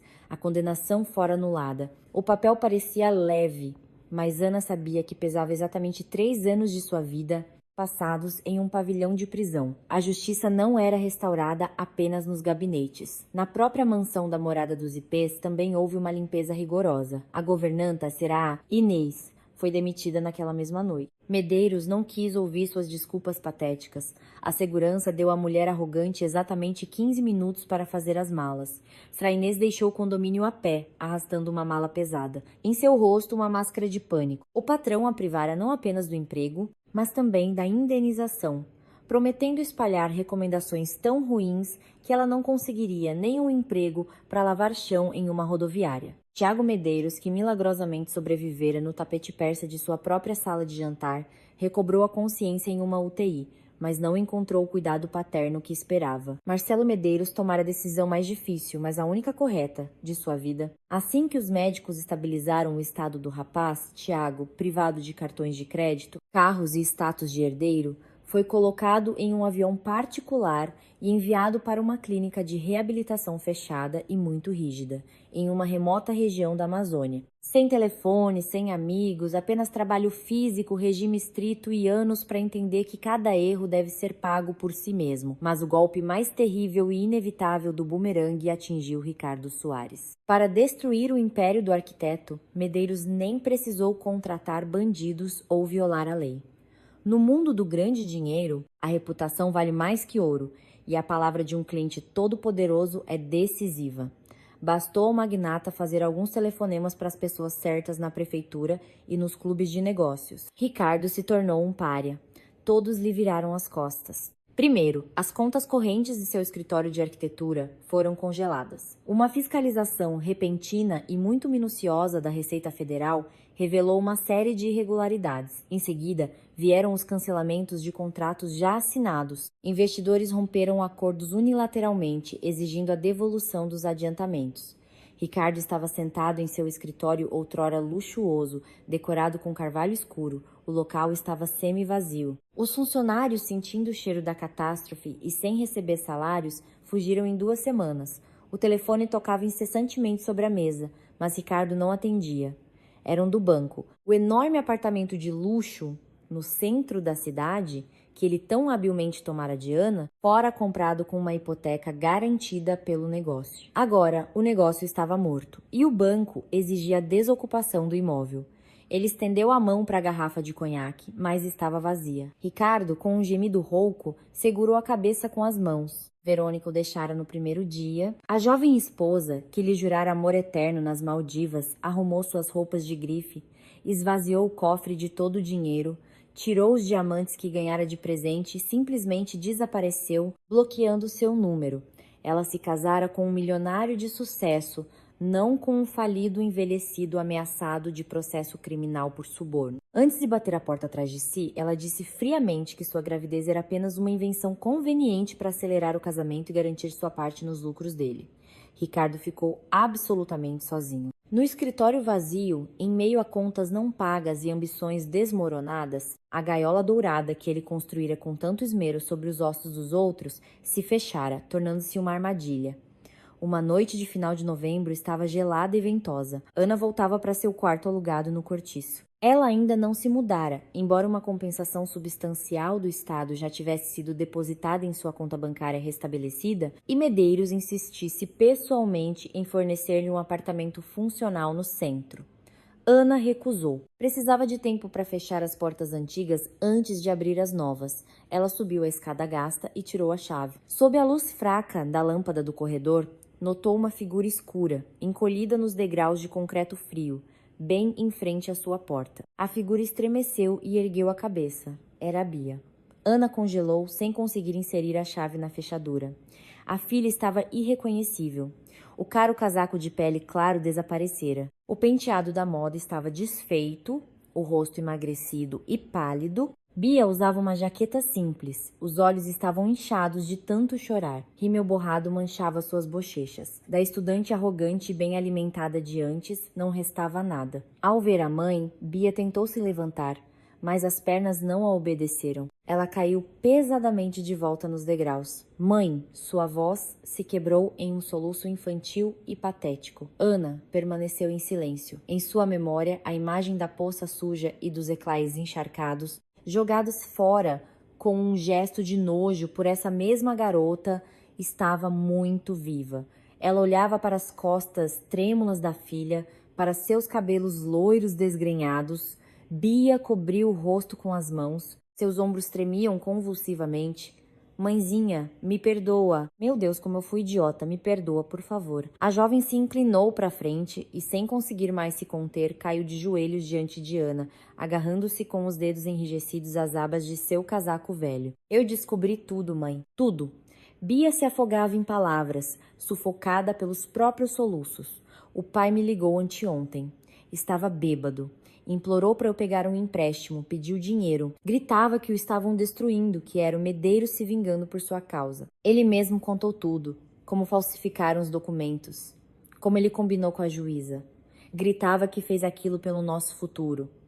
Mãe, ele é um monstro. Bia enterrou a testa nos joelhos de Ana, chorando alto, sem se importar com as portas dos vizinhos se abrindo. Meu noivo, o Arthur. Assim que os boatos sobre a falência do papai e o processo criminal começaram, os pais dele nos proibiram de nos ver. Ele nem atende mais minhas ligações. Fiquei completamente sozinha. Não tenho para onde ir, mãe. Eu sou tão culpada com você. Aqueles doces. Eu vejo aquela poça todos os dias quando fecho os olhos. Não me mande embora, por favor. Ana estava imóvel. Em seu peito, dois sentimentos lutavam: a memória fria da traição cruel e o instinto profundo e inextinguível da maternidade. A tensão interna que Ana carregara por todos esses anos começou a se dissipar lentamente. A mágoa, por mais ardente que fosse, recuava diante do arrependimento sincero e sofrido. Via fora, vítima da mentira de seu pai. Mimada, cega, mais uma vítima. E a vida já lhe dera a lição mais dura, arrancando brutalmente suas ilusões. Ana desceu lentamente de joelhos no chão de concreto sujo do corredor, estendeu os braços e abraçou firmemente os ombros trêmulos da filha. Puxou-a para si, inalando o cheiro familiar de seus cabelos desde a infância. Calma, Biazinha, calma, minha pequena. A voz de Ana soou abafada, mas nela havia tanto calor ilimitado que Bia chorou ainda mais alto, escondendo o rosto no peito da mãe. Acabou. Nós vamos superar tudo isso. Eu estou aqui. Naquele corredor apertado e com cheiro de mofo ocorria uma verdadeira purificação. Duas mulheres que haviam perdido tudo por causa de um traidor se reencontraram, e isso era mais importante do que qualquer absolvição judicial.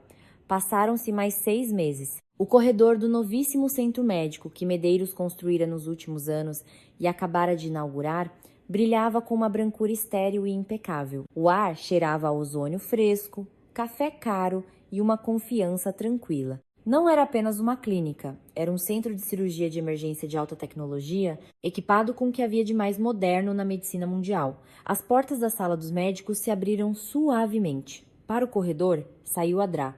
Ana Luísa Soares. Usava um jaleco branco de tecido grosso, perfeitamente passado. No peito brilhava um crachá prateado, médica-chefe. Seu rosto rejuvenesceu visivelmente. A cor saudável da pele retornara. A mecha branca em seus cabelos, escuros, agora não parecia uma marca de sofrimento, mas um sinal de sabedoria e força. Seus passos no chão liso eram leves e firmes. Os médicos que passavam acenavam com respeito. As enfermeiras sorriam. Ela voltara ao seu lugar de direito. Estava salvando vidas novamente. Ana se dirigia ao seu escritório no final de uma galeria de vidro, quando, de um nicho perto dos elevadores, uma figura escura e curvada se destacou e correu para interceptá-la. Ana! Aninha! Ela parou. Seu olhar se focou instantaneamente no homem que lhe bloqueava o caminho. Era Ricardo. Foi preciso um esforço para reconhecer naquele velho o arquiteto outrora elegante e ambicioso. Nesses 6 meses, Ricardo envelhecera 10 anos. Seus ombros caíram, bolsas pesadas pendiam sob seus olhos. O paletó, antes caro, estava amassado e o colarinho da camisa tinha manchas de sujeira. Não cheirava a perfume caro, apenas a tabaco impregnado e ao suor velho do medo. Ele respirava com dificuldade, olhando para ela com olhos vermelhos e inflamados. Aninha, por favor, me escute. Ricardo tentou agarrar a manga de seu jaleco branco, mas Ana deu um passo suave para trás, não permitindo que ele a tocasse. O senhor não deveria estar aqui, senhor Ricardo. Sua voz era absolutamente calma. Nela não havia raiva, nem ódio, nem desejo de vingança. Apenas uma indiferença surda e enojada, com a qual se olha para alguém que cometeu uma baixeza. Ricardo não suportou aquele olhar. Seus joelhos fraquejaram, e ele desabou pesadamente no piso brilhante do corredor. Ana, eu perdi tudo. Ele choramingou, erguendo as mãos trêmulas para ela. Tiraram meu negócio, meu apartamento. Estou morando num muquifo alugado. E ontem recebi uma intimação. Eles querem me prender. O delegado investigou a fundo. Encontraram testemunhas da entrega do dinheiro ao juiz. Estou enfrentando 5 anos de prisão, Ana. Eu não vou sobreviver lá. Tenho problemas de coração. Ele se arrastou de joelhos em sua direção, deixando marcas de sujeira no chão limpo. Me ajude. Você é próxima do Medeiros agora. Ele te deu esta clínica. Fale uma palavra por mim. Peça a ele para parar o processo, por tudo de bom que houve entre nós. Pela Bia. Afinal, eu sou o pai dela. Eu te imploro. Um grupo de jovens enfermeiras passou. As garotas se viraram, assustadas e surpresas, para o homem se arrastando no chão. Mas Ana apenas fez um leve gesto com a mão, indicando que não era preciso chamar a segurança. Ela olhava para o ex-marido de cima, lembrando-se da sala de tribunal abafada, de seu gesto de nojo ao sacudir o cisco invisível da lapela de seu paletó, deixando-a à mercê do sistema prisional. Lembrava-se do pano pesado, dos baldes de água suja no chão de mármore e das noites frias na cela. Ana não sorriu. Não lhe deu um sermão, nem o lembrou da traição. Seria mesquinho demais para ela. Ela inclinou levemente a cabeça e disse em voz baixa, mas tão claramente que cada palavra soou para Ricardo extremamente nítida e dura. Eu só dou esmola aos domingos, senhor Ricardo. E hoje é quarta-feira. Ela contornou suavemente o homem congelado de joelhos, sem sequer olhar para ele uma segunda vez. Aproximou-se da porta de seu escritório, passou o cartão magnético na fechadura. As portas de vidro se fecharam silenciosamente atrás dela, selando o passado para sempre. Ricardo ficou de quatro no meio do corredor estéril, entendendo que sua sentença era irrecorrível. O espaçoso escritório da médica-chefe estava inundado pela luz suave do sol da tarde. Das janelas panorâmicas via-se um parque verde que cercava a clínica. Na grande mesa de trabalho, uma ordem perfeita. Pilhas de prontuários, um laptop, formulários de receitas em branco. Ana estava perto da janela, olhando para as copas das árvores balançando. Sentia-se leve e livre. Bateram suavemente na porta.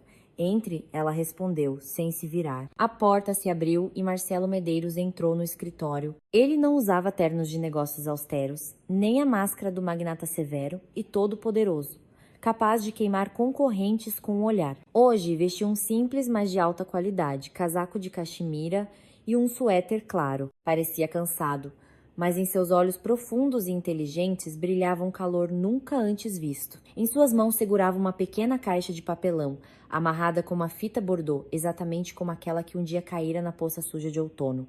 Ana se virou e ergueu as sobrancelhas em questionamento.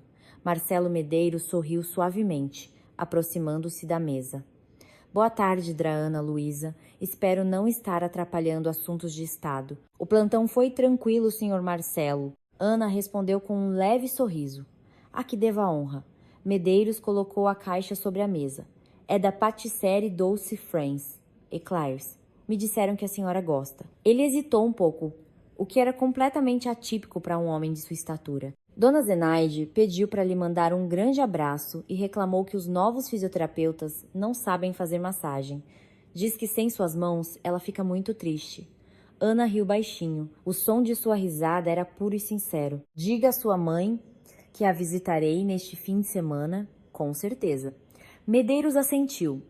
Olhou para ela com um olhar atento e prolongado. Para a mulher que passara pela traição, pela prisão e pela humilhação, mas não se quebrara, não se amargurara, apenas se tornara mais iluminada e forte. Ele a admirava.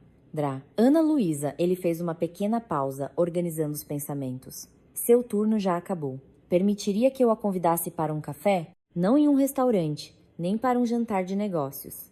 Apenas para sentarmos em um lugar tranquilo, como um homem convida uma mulher que ele respeita profundamente. Ana olhou para a caixa de eclairs e depois desviou o olhar para Medeiros. Nos olhos dele, ela viu confiança, aquele muro de pedra que tanto lhe faltara a vida toda. Ela virou a cabeça para a janela, onde os raios do sol poente douravam as copas das árvores.